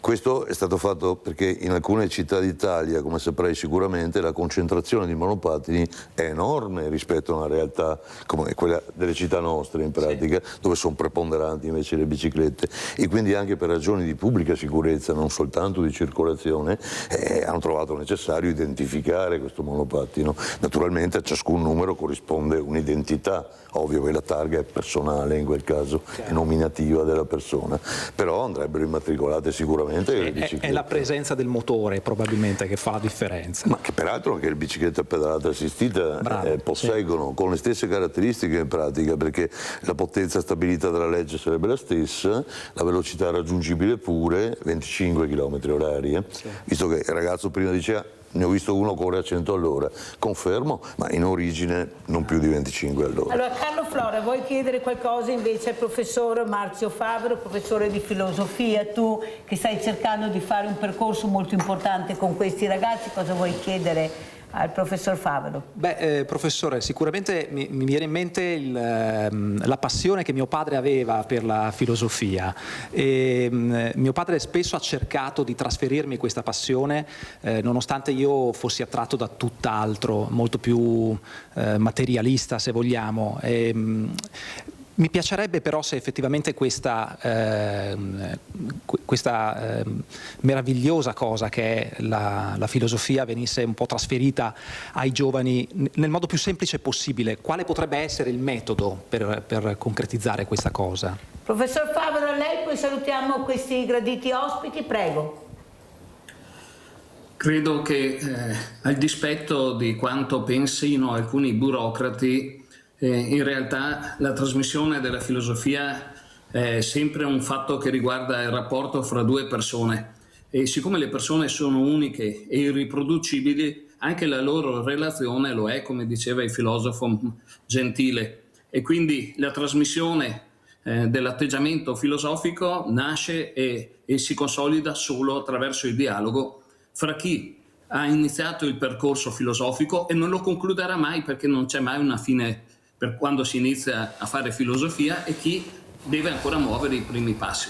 E quindi credo che si fondi soprattutto su una relazione umana la soluzione, non tanto sui meccanismi che possono essere codificati formalmente, oppure con la mera introduzione di ore di filosofia anche negli istituti tecnici, cosa rispetto alla quale sono assolutamente favorevole. Io sono convinto che si debbano liceaizzare tutti gli indirizzi scolastici di istruzione secondaria. Lo proponeva già la riforma Brocca. Ma prima di tutto la filosofia deve essere oggetto di una rivalutazione collettiva. La storia dell'Occidente è la storia dello sviluppo del pensiero filosofico scientifico. Sottolineo questo aspetto perché aver trasferito la filosofia nell'ambito delle discipline umanistiche per me è un limite. Il pensiero filosofico è un pensiero critico che investe la pluralità dei saperi, anzi diciamo pure che la filosofia è stata la madre di tutti i saperi, e a dispetto ancora di chi pensa che avendo generato tutti gli altri saperi non ci sia più spazio per la filosofia conserva un ruolo invece insostituibile, perché è quella forma di pensiero critico di cui abbiamo assolutamente bisogno per non precipitare nell'idiotismo specialistico, come lo chiamava il filosofo Lukács, ovvero sia il rischio di guardare il mondo ognuno dalla propria prospettiva senza tener conto che serve una visione generale. Una visione generale che non è la pretesa di sapere tutto, ma di occuparsi del tutto, cioè di avere una visione complessiva per capire come gestire i rapporti sociali, come pensare a un futuro il più possibile condiviso all'insegna di quei valori democratici che sono anch'essi un portato della riflessione filosofica. In questo momento, professore, faccio fatica a sentirle proprio da parte della politica che dovrebbe dare l'esempio. Bella questa frase che ha detto, valori democratici. Allora io ringrazio Carlo Flora, ringrazio Adele, Leonardo, Antonio, Matteo, Filippo di essere stato con noi. Grazie Carlo di avermi portato i tuoi ragazzi, veramente grazie, spero di rivedervi ancora. Se posso dirlo, prego. Nel caso qualcuno a casa si fosse incuriosito guardando questi ragazzi in televisione, si possono ascoltare che in radio, su Radio Treviso, non solo sul web ma anche sul DAB, che è questa nuova tecnologia che andrà a sostituire l'FM, quindi per tutti coloro che hanno un veicolo immatricolato dopo il 2020 il DAB è preinstallato, quindi si possono ascoltare anche lì. Vedete, la tecnologia vola, dovrebbe volare anche qualcos'altro. Grazie ragazzi, grazie a Carlo Flora, grazie ai genitori che li hanno accompagnati, veramente grazie. Mi raccomando, studiate che poi siete liberi, belli e potete fare quello che volete. Giusto. Ciao ragazzi. Allora, Gino Cesaro, cosa diciamo? La filosofia, ecco, abbinata alla sicurezza stradale. Ecco, devi uscire un po' filosofo da casa per riuscire a tornare a casa, non farti il segno della croce, chissà oggi mi vada bene. Prego, in certi Gino. casi sì, Mirella, mi aggancio a quanto ho sentito dire dal professore in collegamento prima, perché esiste una domanda nei questionari ministeriali così vituperati che dice che il conducente per la buona sicurezza deve rispettare le norme di circolazione e avere un forte senso civico, che inteso in quel contesto deve avere rispetto per gli altri. Il professore evidenziava questo stato d'animo negativo nei confronti della guida, è quello che viene a mancare a volte e che poi comporta il commettere infrazioni o addirittura incidenti stradali, proprio per questo spirito quasi a volte rabbioso con il quale ci si mette al volante o comunque per la strada, e questo andrebbe rivisto, sì, come mentalità del conducente andrebbe rivista. Gino Cesaro, cosa chiederesti ad esempio al Ministro dei Trasporti, in questo caso l'onorevole Salvini, tu che tutti i giorni stai cercando di far capire l'importanza della sicurezza nella tua autoscuola, quando esci, quando insegni, quando partecipi a questi avvenimenti sulla sicurezza stradale, alle fragilità che hanno diritto anche loro di avere la patente ma fanno molta fatica? Certamente, allora io inizierei proprio da questi ultimi che hai citato, le persone con delle fragilità fisiche, ovvero sia i disabili praticamente parlando. Io sono stato per anni, per 10 anni, l'unico istruttore in Italia abilitato da una ditta tedesca che produce tuttora un sistema di guida per disabili, tetraplegici, quadriplegici, eccetera, che gli permette di guidare un veicolo normale pur non avendo l'uso delle arti inferiori, piuttosto che addirittura anche superiori, con un joystick, quello che si usa per giocare al computer praticamente. Pilotano sto veicolo qua. L'unico ad avere il coraggio di insegnare sono stato io per parecchi anni, quindi so di cosa stiamo parlando. L'apprendimento di questi ragazzi è molto veloce, come li vedi che si muovono? Io li chiamo diversamente agili. Diversamente agili fisicamente, sono doppiamente agili mentalmente, perché, questo te lo posso confermare, nella totalità dei casi, non esito a dirlo, totalità dei casi, la capacità di apprendimento di queste persone è circa doppia rispetto alla media dei miei allievi, tra virgolette considerati normodotati, circa doppia, perché concentrano le loro capacità mentali in un modo quasi stupefacente a volte e quindi imparano. Allora andiamo a vedere sicurezza stradale ai giovani e poi lo commentiamo anche col professor Marzio Favaro.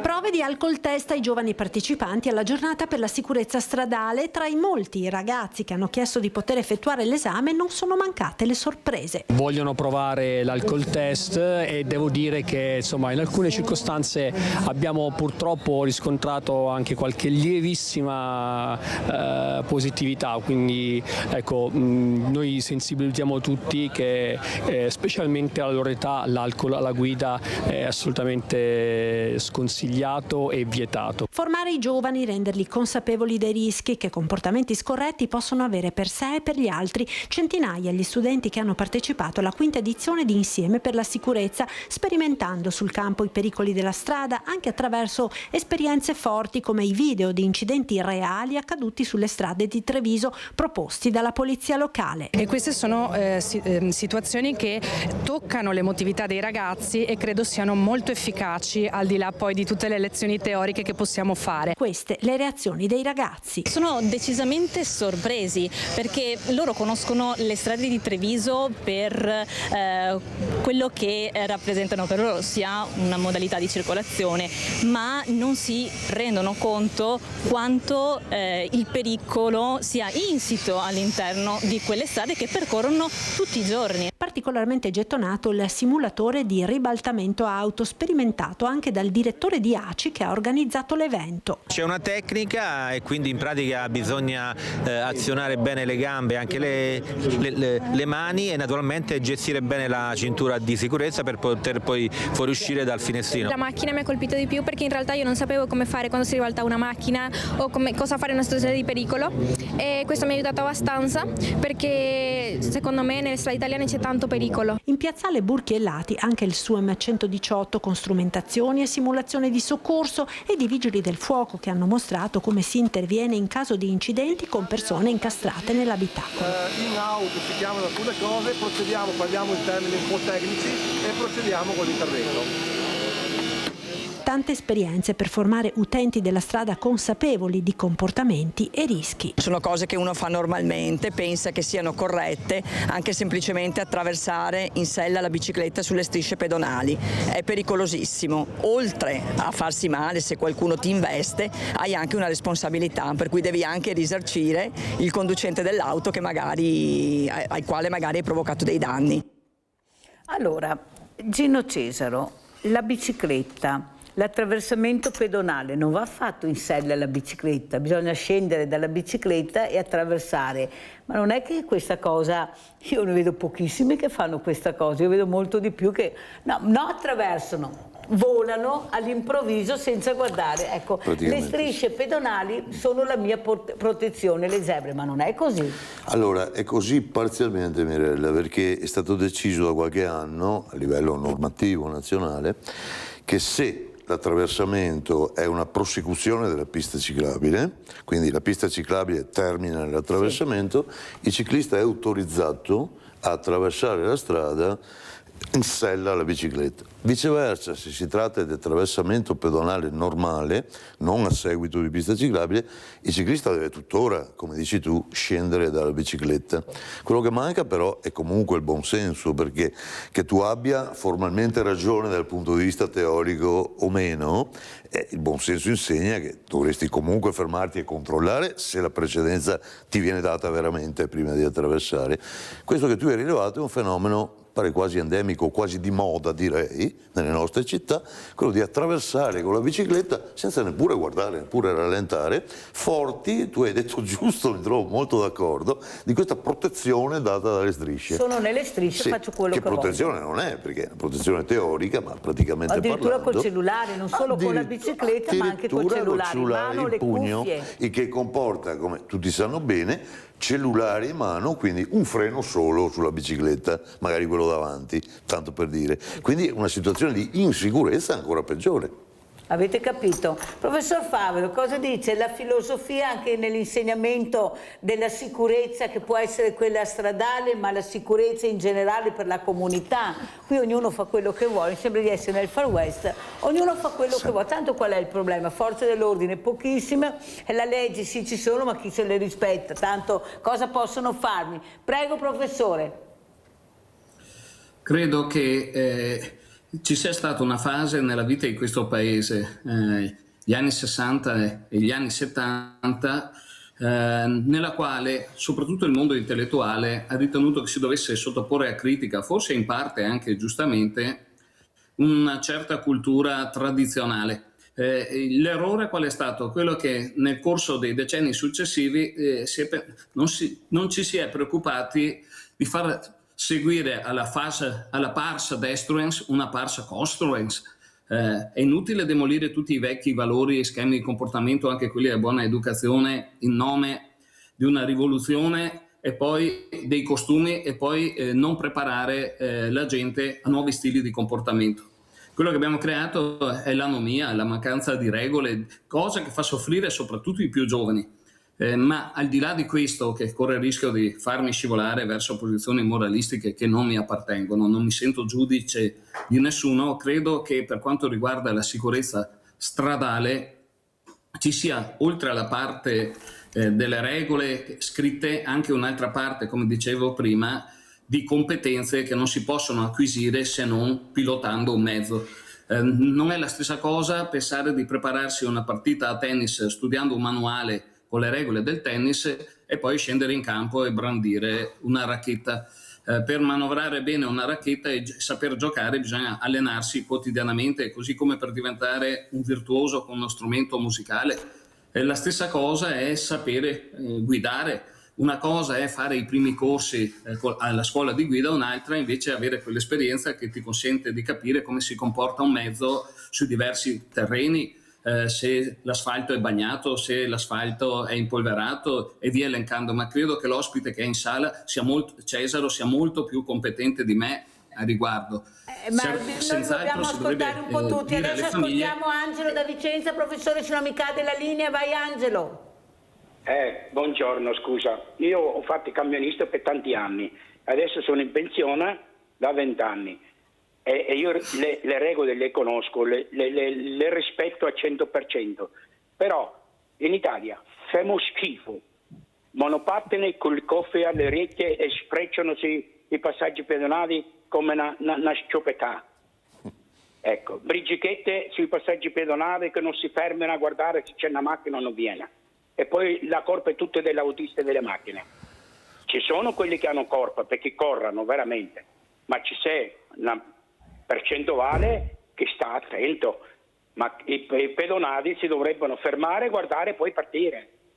Non che sfrecciano dei passaggi sul marciapiede, vommi come una schiopetà. Le leggi non sono giuste in Italia. Io sono stato spesso all'estero, vado ancora all'estero, in Germania, ma non è come qua in Italia che facciamo schifo, veramente. Grazie. Grazie a te Angelo. Io sono dell'idea, Gino Cesaro, che tutti quanti abbiamo un po' di colpa, non è che solo il ciclista, il motociclista, l'automobilista, anche i trasportatori. Io vedo certi tir, guarda, scusa se lo dico, anche stranieri a volte che corrono su dei centri abitati. Ad esempio qua al centro commerciale che abbiamo qui a 2 passi arrivano e sì, c'è il limite di velocità, addirittura c'è il cartello vietato di entrare con i camion e entrano tranquillamente, chi se ne frega. Perciò io penso, Angelo, che tutti quanti dovremmo fare un po' un esame di coscienza, perché ognuno ha le proprie colpe. Ci sono ciclisti bravi, trasportatori bravi, autisti bravi, ce ne sono altri che se ne fregano. Siamo tutti dentro, non è che uno sia più bravo o meno bravo dell'altro. Cosa ne pensi, Gino? Concordo, Mirella, in pieno, anche perché in tanti anni di attività sul campo ho maturato l'esperienza che a prescindere da che mezzo uno guidi, se si deve comportare male si comporta male, che sia esso in bicicletta, piuttosto che il giorno dopo a bordo di un camion, piuttosto che la domenica a bordo di un'imbarcazione addirittura, se si deve comportare male si comporta male, perché manca l'educazione stradale, questo è il problema, che va impartita fin da quando l'età è giovanile. Però Angelo diceva, come una mia amica che ha perso il figlio in un incidente stradale, in Germania non gira così, gli autovelox non si vedono ma ci sono, ti arriva la multa e tu la paghi, ognuno rispetta le regole, è proprio un problema culturale il nostro. Culturale, sì, certo, sì. Secondo me assolutamente sì, è un problema culturale, è un problema di mancanza di questa cosiddetta educazione stradale che comporta, poi implica comportamenti come tu stessa hai rilevato, che tutti quanti vedono. Il signore di collegamento telefonico ha notato logicamente che si diffondono sempre di più, perché lo fa lui, lo posso fare anch'io, quindi è lecito che anch'io lo possa fare. Tu dicevi, Mirella, non c'è controllo, non c'è questo tipo di repressione da parte degli agenti preposti al traffico, anche perché non possono essere ovunque. Ma addirittura la macchina mi dice se c'è l'autovelox, perciò mi segnala, perciò ragazzi guardate che... Professor Favero, ma allora la filosofia nel problema che abbiamo, perché noi abbiamo un problema culturale in tutti i sensi, dall'accoglienza alla sicurezza. Guardi cosa è successo a quell'imprenditore che ha cercato di aiutare questi poveri ragazzi, per una settimana gli è piovuto il mondo addosso di critiche, di vergogna, che ha dovuto rifilarsi. Un altro sta costruendo una palazzina a Treviso e ha paura di dire chi è per ritorsioni. Ma cos'è il Veneto? Cos'è il Veneto e il diverso? Professor Favero, lei fa parte di un partito che parlare di diverso è un punto di domanda, una parte, sono divisi in due questo partito, chi favorevoli e chi contrari, ma io penso che dobbiamo guardare avanti, o sbaglio, professore? Allora, Mirella, tu sai benissimo che io da sempre, cioè da quando ho messo dentro il piede nella Lega, sono stata una voce critica rispetto a alcune scelte dei miei capi e continuo a esserlo anche oggi, e ho pagato anche qualche piccolo prezzo, per carità divina. La mancata candidatura in regione è legata alle critiche che io ho rivolto a Salvini e alla sua gestione di una svolta della Lega, compiuta dalla Lega, che non appartiene alla sua storia, alla sua genesi. Ricordo che la Lega nasce come movimento federalista sull'onda dell'esperienza e dell'eredità resistenziale. Cosa c'entri questa svolta sovranista con la storia della Lega lo sa solo Dio.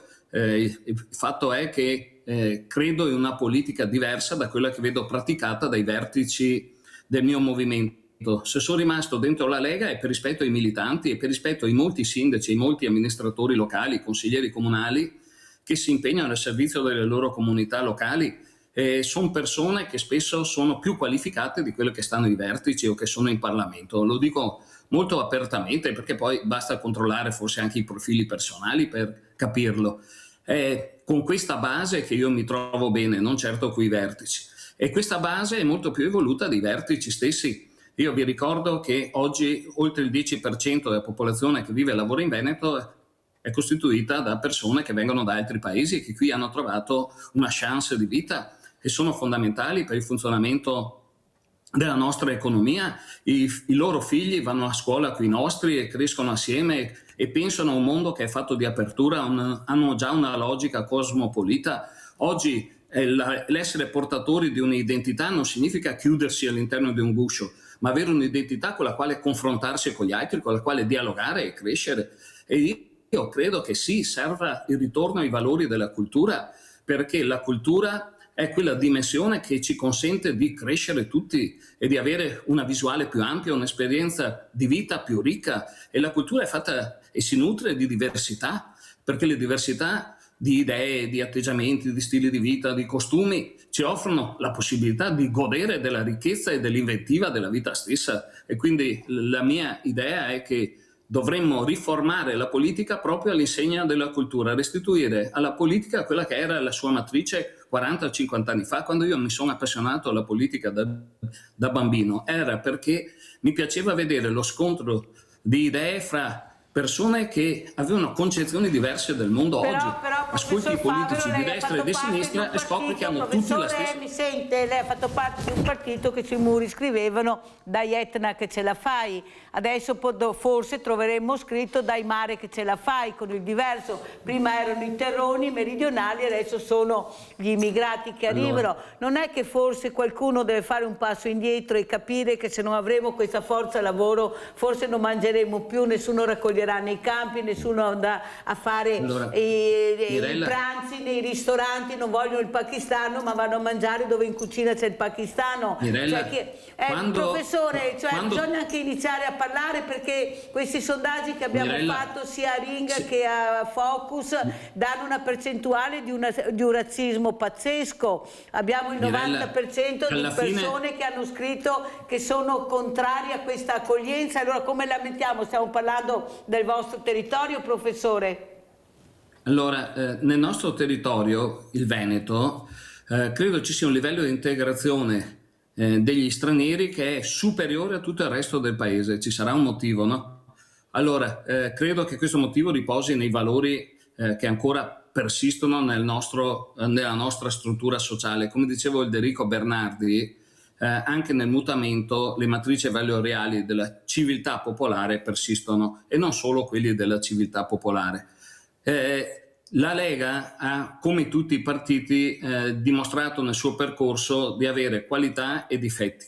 Sui difetti è facilissimo scagliarsi, sulle qualità forse dovremmo insistere. Se non ci fosse stata la Lega forse avremmo svenduto prima l'idea di essere portatori comunque di una matrice comunitaria, quella matrice di valori comunitari che oggi ci consentono di accogliere gli stranieri in modo adeguato, stranieri che poi non sono più stranieri perché diventano nostri concittadini, nostri fratelli e nostre sorelle. Allora io vorrei far presente che sono i nostri imprenditori quelli che vengono accusati di essere il popolo delle partite IVA che pensa solo al bilancio, che stanno integrando questi lavoratori, perché non li stanno integrando gli intellettuali nei loro salotti, li stanno integrando i nostri imprenditori all'interno delle loro fabbriche, e questi lavoratori stanno mandando i figli nelle nostre scuole dove sono educati da insegnanti che si preoccupano sì, però c'è un problema, professor Favero, come tutti gli altri alunni, c'è un problema perché li sentono proprio come li sento io. Mi sente? C'è un problema, però è vero che magari trovano anche lavoro, però non hanno casa.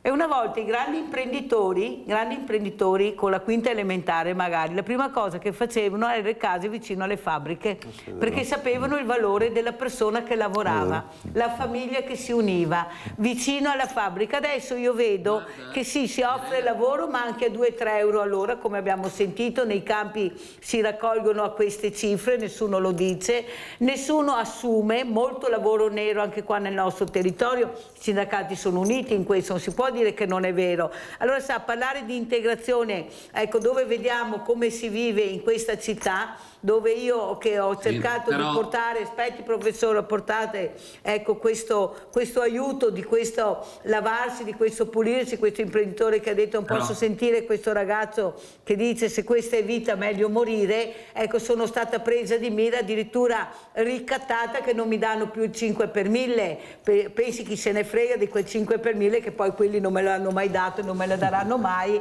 però questo è il messaggio che è arrivato, professor Favero. Nel Veneto sono arrivati il 90% di sfavorevoli all'accoglienza, non li vogliono i diversi, non li sopportano, siamo razzisti, professore, una parte del Veneto è ancora razzista, questa è la verità e non hanno il coraggio di dirlo, si nascondono dentro i messaggi. Aspetti che sento anche Cesaro, quando vengono a fare la patente, come si comportano? Come sono queste persone? Con grande dispiacere, perché è un mio grande dispiacere, devo dire, Mirella, che in certi casi si manifestano ancora delle recrudescenze razziste. E non più tardi di un paio d'anni fa, non parliamo quindi del secolo scorso, un paio d'anni fa, un genitore di fronte a noi, tu il mio ufficio lo conosci, quindi di fronte a me e la segretaria, ha dichiarato no, qui ci sono troppi ragazzi di colore, mia figlia qui non la mando. Abbiamo dovuto ascoltare anche questo. Quindi qualche episodio di bassezza tale purtroppo ancora si verifica. Ma i messaggi che sono arrivati sono chiari, non è che ce ne inventiamo i messaggi o i ricatti che mi sono arrivati perché ho cercato di fare quello che questo imprenditore mi chiedeva di fare, di aiutare per una settimana almeno a lavarsi, di cambiarsi e di dormire sul letto. Prego, professor Favero.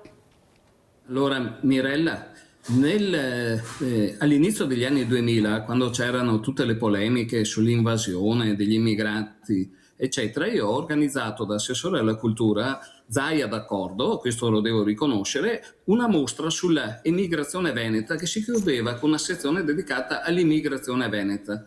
Una mostra che ho realizzato con il fotoarchivio storico che è gestito dalla provincia, ma in collaborazione con l'Istituto Storico della Resistenza e della Società Contemporanea, di cui adesso sono anche un componente effettivo, ho chiesto a Oliviero Toscani di darmi un po' di foto che poi ho pubblicato in mostra per valorizzare il fatto che la storia dell'emigrazione che abbiamo conosciuto noi da emigranti dovrebbe darci gli strumenti per capire quel fenomeno che adesso stiamo vivendo a ranghi invertiti, nel senso che adesso siamo diventati terra di immigrazione.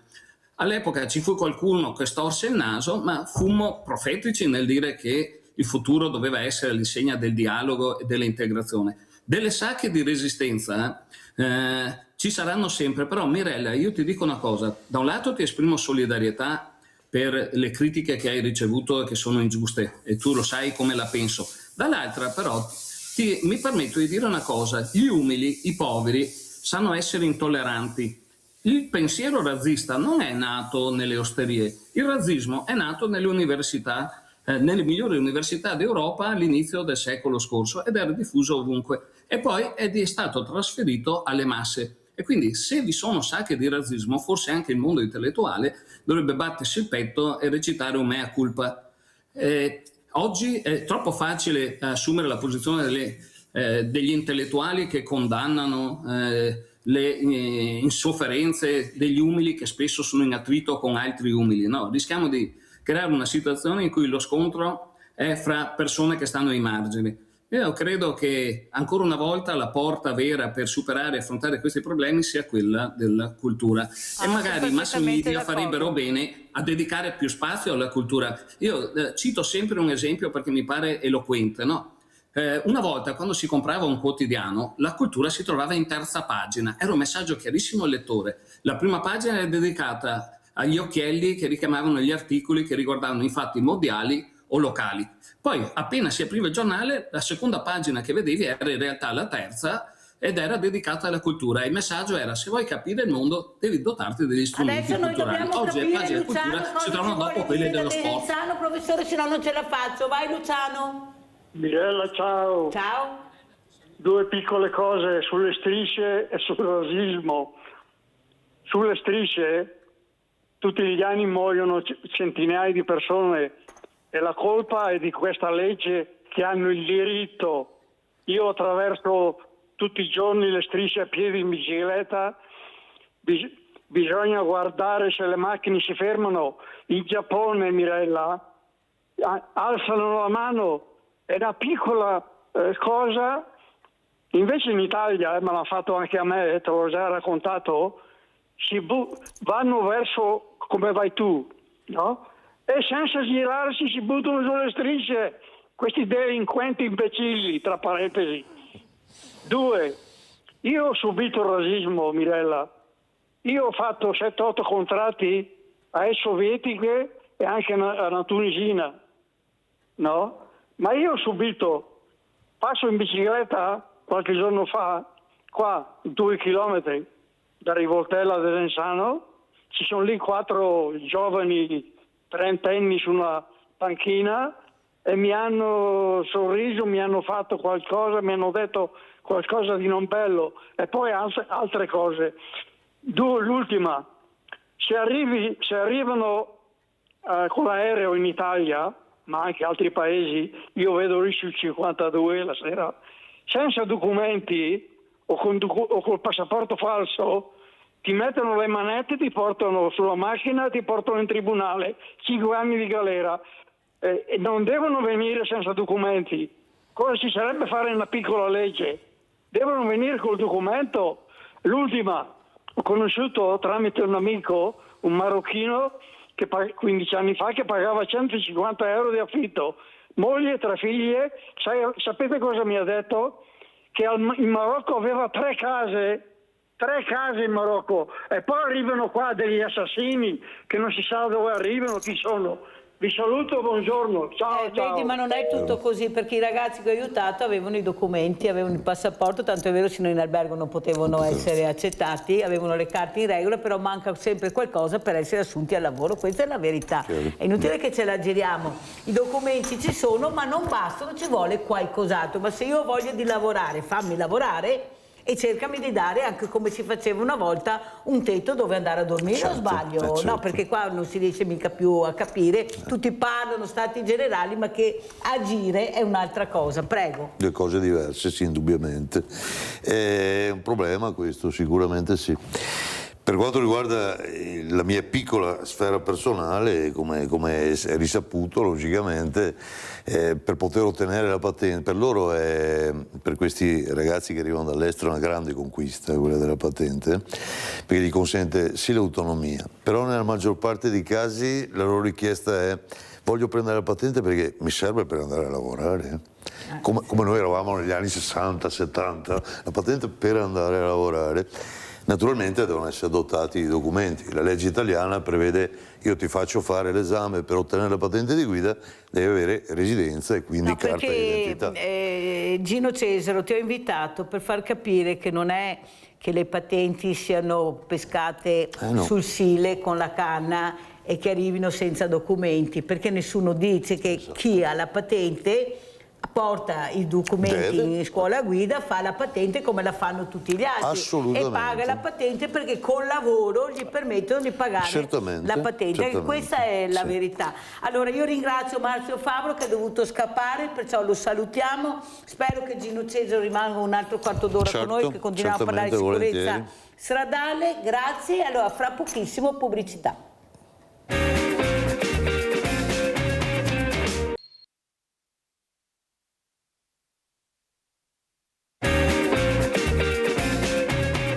Abbiamo in linea Gianfranco Valeri da Cessalto, poi presento un'altra graditissima ospite. Vai Gianfranco. Sì, buongiorno signora Mirella. Buongiorno. Buongiorno ai suoi ospiti. Mi dispiace Mirella perché era occupato, ho provato un po' di volte, volevo fare 2 parole al professor Favaro, che è io l'ho seguito da tanti anni, io lo vedo quando parla chiaramente e parla veramente bene. Però volevo fargli 2 domande al professor Favaro. Io dico, sa che c'è stato il referendum, che per la storia del referendum, della riforma della giustizia, e tutti dicevano il primario paga, questo paga, gli unici dicevano che ci sono i giudici che non pagano mai. Io volevo fargli questa domanda: e le scelte scellerate che fa la politica, chi paga? Non ho mai sentito nessun partito dire questo. Si immagini, non ci sono soldi per la sanità, non ci sono soldi per la sicurezza, non ci sono i soldi per l'ordine pubblico, non ci sono soldi, però per l'edilizia popolare, però un matto, lui ha detto un giorno, si è messo a fare politica, non si sapeva mai se parlava da comico, se parlava da politico, mandava al paese tutti quanti, ha fatto il pieno di voti, a noi si sono inventati il 110 che adesso si dicono che ci vuole 30 anni per pagarlo. Queste non sono scelte accelerate. Oppure, signore, sa perché la gente non va più a votare? Perché il 70% di quelli che promettono per televisione quando le fanno campagne elettorali, sia alla sinistra sia alla destra, non vengono recepite per niente. Non c'è come era una volta che uno parlava di sinistra, l'altro parlava di centro, l'altro parlava di destra. Ecco, volevo una risposta del professore, mi dispiace che è andato via. È già andato via, ma lo inviteremo ancora. Marzio Favaro è spesso ospite delle nostre emittenti, della nostra emittente, delle nostre trasmissioni, perciò avremo modo di parlare anche di quello che stai dicendo tu, perché in effetti è giustamente tutti pagano fuochi politici, anzi vengono premiati quando ti sbagli, anzi aumentano di carriera, promuovere per rimuovere, ma intanto l'aumento c'è e noi paghiamo, e chi paga? E noi paghiamo. Allora ne parleremo questa mattina anche con Carlotta Agnoletto. Buongiorno. Grazie Carlotta di essere qui. Lei si occupa, è responsabile di attività scuole di equitazione L'Isola, che è una cosa molto bella, vedremo anche delle immagini. Cos'è la sicurezza e il rispetto anche delle regole anche nell'equitazione, perché anche là ci sono dei segnali, devi rispettare le regole, devi capire bene, perché se cadi anche da cavallo e non sai cadere bene puoi farti anche molto male. Com'è la situazione e i giovani, come vedi questi giovani con questo nuovo sport? Allora, buongiorno a tutti. La sicurezza sicuramente è un elemento che viene prima di tutto. Il cavallo è un animale che ha il suo mondo, ha le sue regole, e quindi in primis un bambino, un ragazzo che vuole iniziare a entrare in questo mondo deve conoscere quelli che sono i presupposti per farlo in sicurezza. Il cavallo è un animale predato, quindi è un animale sensibile, per cui tutte le regole di base per incontrarlo sono quelle di non spaventarlo, quindi avere un atteggiamento tranquillo, pacato, e questo permette di lavorare appunto in sicurezza. Lavorando con i bambini molto piccoli questo aspetto è fondamentale ed è interessante a livello educativo, perché insegna al bambino a stare in ascolto, a stare tranquillo e a rispettare queste regole che gli permettono appunto di incontrare l'animale. Noi lavoriamo tanto con le scuole, con gli asili, e le insegnanti dicono che i bambini attraverso l'incontro con il cavallo rispettano le regole più volentieri. È un inizio, diciamo, per poi diventare più grandi e seguire altre regole. Certo. Andiamo a vedere anche questo video che ha portato Carlotta Agnoletto, che fa capire anche l'importanza di questo sport.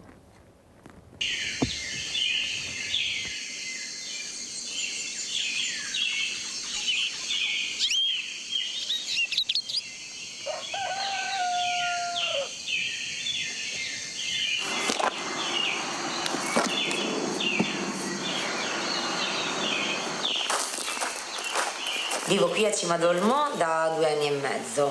Mi sono trasferita in questa casa perché desideravo vivere con i miei animali e il mio compagno in natura. Poco dopo abbiamo deciso di convogliare la nostra abitazione con l'apertura di un'attività per cui la nostra casa è diventata un maneggio, e abbiamo deciso di chiamare questo maneggio l'Isola. Questo posto è un posto speciale, perché è all'interno di un'oasi naturale nelle grave di Papadopoli, che è una delle 4 o 5 isole fluviali d'Italia. Vivere a stretto contatto con i cavalli vuol dire costanza, vuol dire rigore, vuol dire cura. I cavalli mangiano 3 volte al giorno e hanno bisogno di una presenza costante. Quindi è sicuramente una scelta di vita impegnativa, ma altamente gratificante.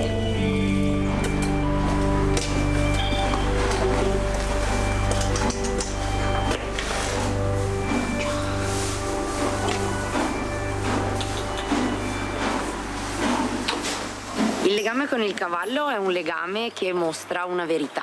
Il cavallo è uno specchio di quello che sei tu e ti aiuta ad approfondire il rapporto con te stesso e a scoprire qualcosa di più di te.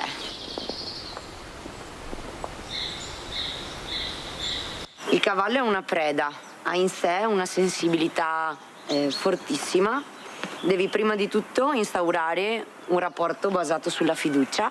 Nel momento in cui vuoi procedere insieme a un cavallo nello sviluppo di qualcosa, di una competenza, di un esercizio, di un'avventura, devi essere un punto di riferimento sicuro.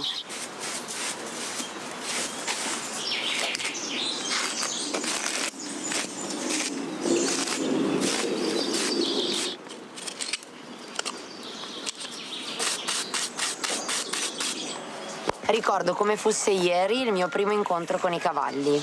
Avevo a malapena 2 anni e mezzo e mio papà, per farmi fare qualcosa di diverso un sabato pomeriggio, mi ha portato a vedere i cavalli sul Montello. È stata un'emozione fortissima. Sono rimasta imbalsamata e mi sono innamorata perdutamente di questi splendidi animali. E ho provato un immenso senso di gratitudine e di possibilità.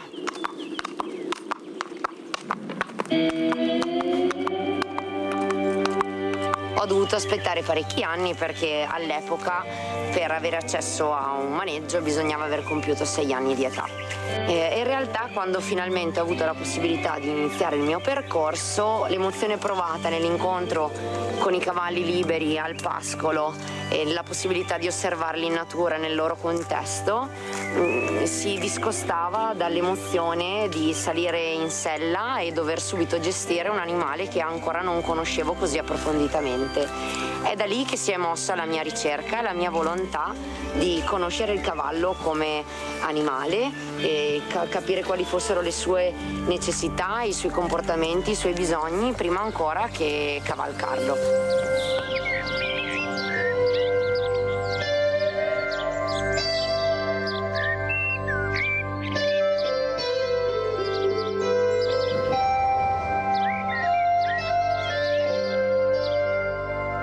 Insegnare ad andare a cavallo è stato per me una conseguenza naturale a quello che i cavalli mi hanno insegnato e mi hanno fatto scoprire.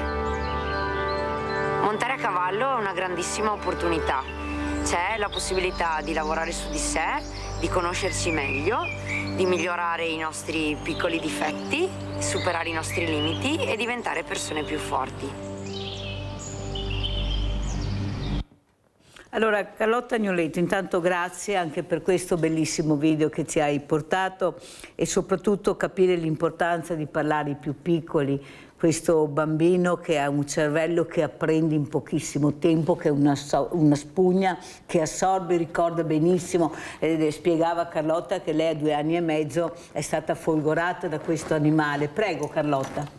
Sì, per me è stato un innamoramento. È un innamoramento che ricordo ancora oggi e che nonostante insomma sono diversi anni che insegno, quando rivedo questo entusiasmo e questo innamoramento negli occhi di un bambino che per la prima volta incontra il cavallo è veramente una magia.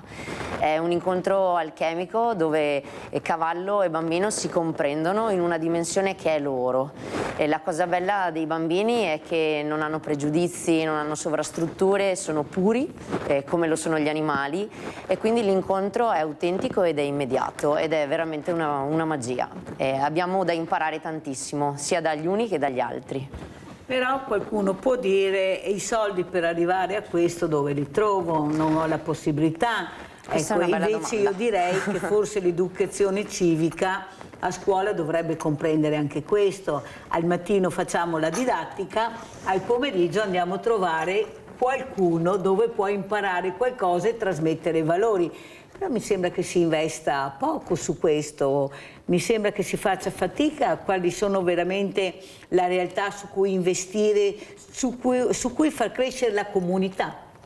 Certo, sono d'accordo. Io credo che l'apprendimento avvenga attraverso l'esperienza. La conoscenza è importante, ma l'esperienza è fondamentale. Per quanto riguarda l'aspetto economico legato all'attività dell'equitazione, noi siamo un maneggio un po' particolare. Abbiamo un progetto che si chiama Equitazione per Tutti e siamo sempre alla ricerca di partnership e di aziende, di realtà che ci sostengono per dare spazio a tutte le famiglie, a tutti i bambini, indipendentemente dalle loro possibilità economiche. E devo dire che questo progetto ci ha permesso veramente di dare tantissime opportunità un'opportunità a tanti ragazzi anche con un'economia normale, insomma.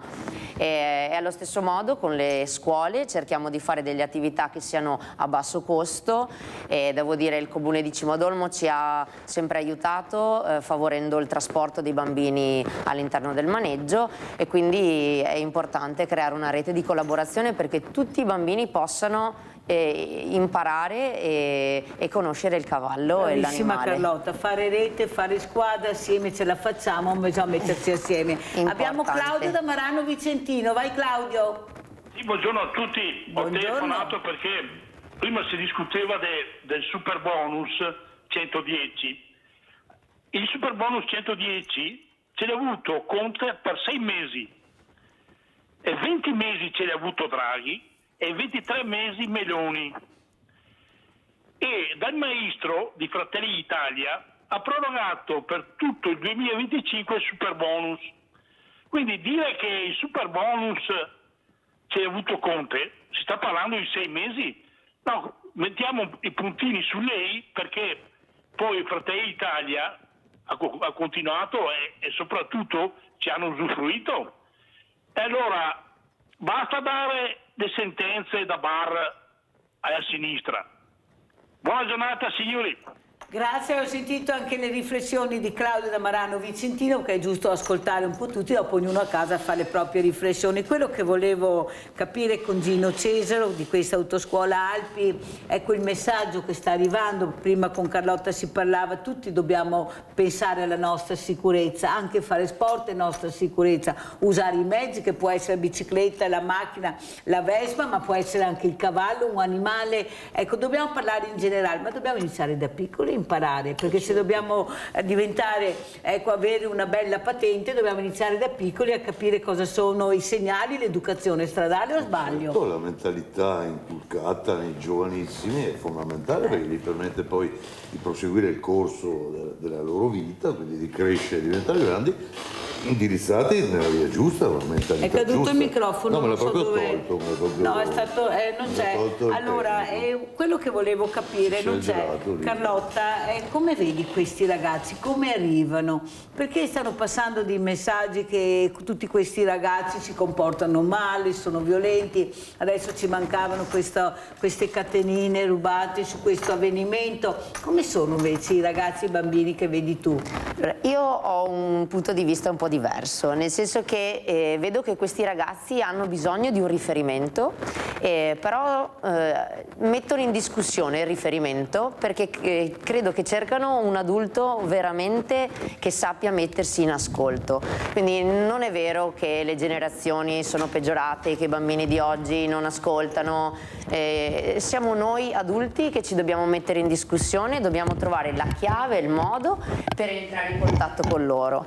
Io devo dire che sono estremamente gratificata tutti i giorni che passo al maneggio con i ragazzi della scuola di equitazione L'Isola, che i bambini dimostrano apertura, buona volontà, delle relazioni sane tra di loro, quindi io non lo so se la mia è una realtà fortunata, però vedo che la prospettiva è florida, è buona e i giovani sono fantastici, bisogna solamente dargli ascolto e dargli spazio. Allora sentiamo appunto Gino Cesaro, ecco, su queste riflessioni che dobbiamo fare tutte assieme per riuscire anche a prendere una patente anche più velocemente, ma anche in sicurezza, perché conosco bene le regole, perché sì guidare ma anche conoscere le regole della strada e l'educazione stradale non sarebbe male. Certo, sicuramente sì.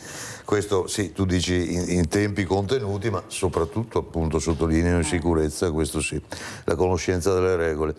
Concordo anche con la signora per quanto ha asserito nel breve termine, perché effettivamente questi giovani qua, io ho a che fare con una fascia diciamo tra i 16 e i 20 anni all'incirca, quindi forse un po' più grandicelli di quelli che frequentano il maneggio, però non è vero che sono proprio tutti da scartare questi giovani, Certo. dico, La buona volontà ancora la percepisci, la vedi.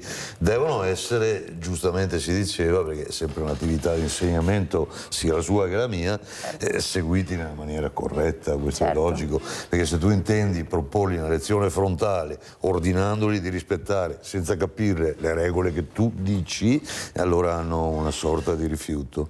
Ma se cerchi di fargliele comprendere, soprattutto la motivazione di tutto questo, sono ancora volenterosi, Mirella, sti giovani. Io ci credo tantissimo. Sono intrigati più dal motore, da questi quiz che fanno, oppure dall'educazione stradale in generale? Allora, guarda, a dispetto degli anni fino a, diciamo, anni 90, primi 2000 forse, dove il candidato maschio, perché era una prerogativa dei maschietti, era interessato alla meccanica, anche al funzionamento.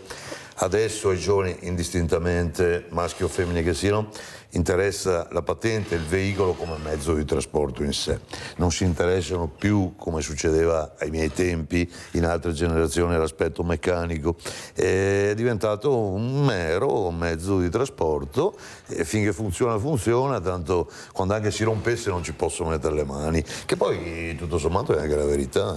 Forse qualcuno dice che ci vorrebbe molto meno insegnamenti sul motore, molto di più ore di scuola guida. Ad esempio dicono che quando c'è il brutto tempo, pioggia, neve, nebbia, non si vedono le autoscuole in giro, è vero? Io ho sempre cercato di circolare e per anni ho sperato nevicasse d'inverno, perché la guida sulla neve a volte capitava, una volta, mi ricordate, No, perché nevicava poi siamo parecchio. proprio imbranati, bisogna dirlo.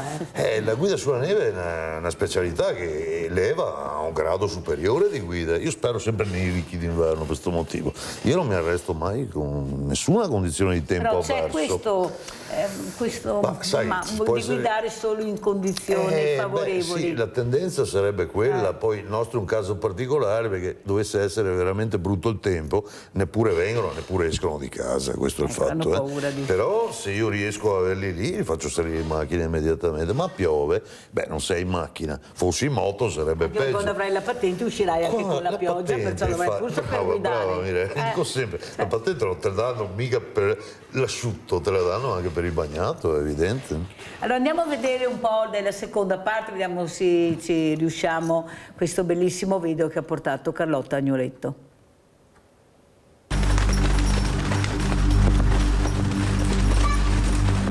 Alice, Asia, bene Asia, Martina, diagonale, un giro di galoppo all'altra mano. Ho deciso di entrare nel mondo dello spettacolo equestre per garantire ai miei allievi un obiettivo che fosse in linea con l'approccio educativo e l'approccio equestre che ho sposato e la filosofia di questo maneggio. Per cui volevo un obiettivo che fosse personalizzabile. Ognuno si esprime nel momento dello spettacolo per quelle che sono le sue caratteristiche. A ogni cavaliere, a ogni cavallo viene dato un progetto tecnico che ben si sposi con le sue capacità. Tutti gli allievi che iniziano un percorso all'interno dell'isola inizieranno ad approfondire quelli che sono gli aspetti di atteggiamento e di relazione per poter incontrare il cavallo. I rudimenti tecnici, quindi talloni, posizione, assetto, verranno presi in considerazione in un secondo momento.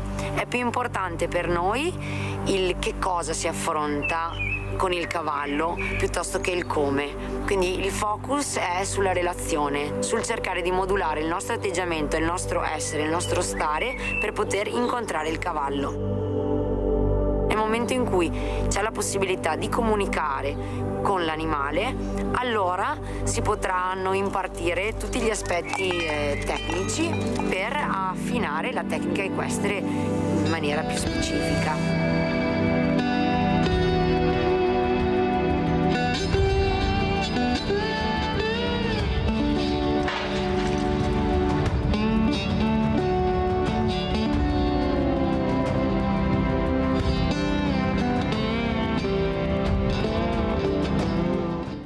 Allora Carlotta, ormai il tempo è terminato, grazie di essere qui. Come vuoi salutarci? Con quale messaggio? Un messaggio che vorresti dire alla politica? Fra poco ci sono le elezioni, perciò tutti campagna elettorale. Cosa chiederesti, Carlotta?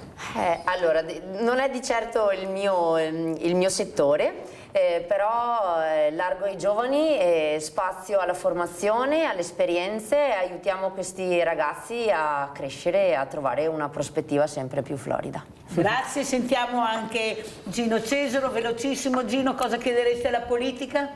Io chiederei alla politica di fare qualcosa di più. I finanziamenti richiesti sono di misera entità per la sicurezza stradale nelle scuole. Più di così non possiamo dire, adesso fate voi, però agite, perché questi ragazzi non hanno tanto tempo di aspettare, loro stanno volando e noi siamo ancora fermi e dobbiamo iniziare anche noi a veramente ad agire e fare qualcosa per loro, perché sono il nostro futuro, non ne abbiamo altri, sono loro il nostro futuro.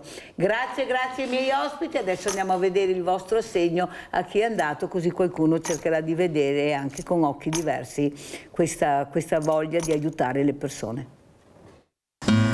Ciao grande famiglia di Rete Veneta, oggi siamo a Rovigo e stiamo per incontrare Raffaele, una persona diversamente abile che ha bisogno di noi. Andiamo!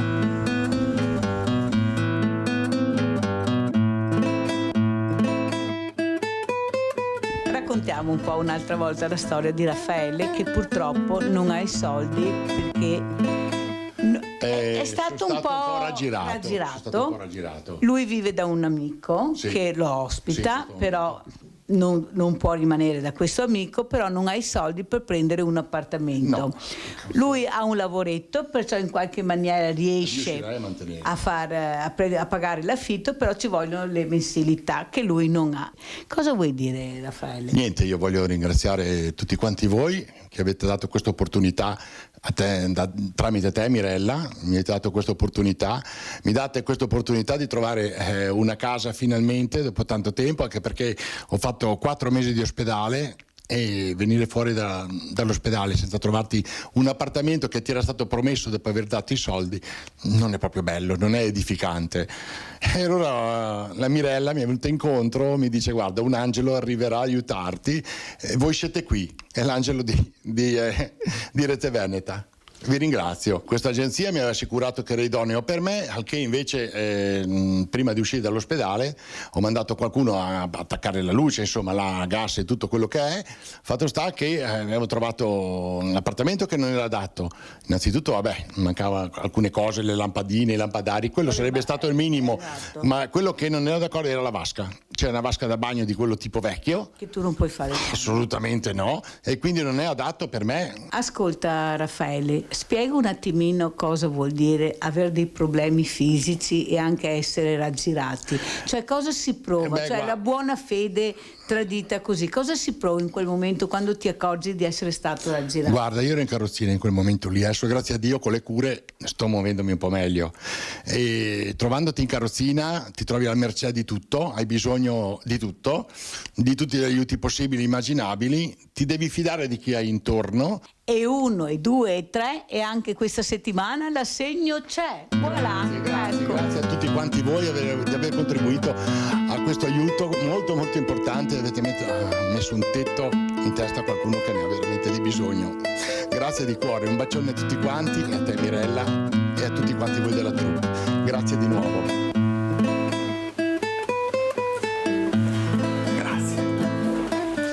Grande famiglia di Rete Veneta, anche questa settimana noi abbiamo la nostra parte, ma la politica fa la sua parte. Alla prossima!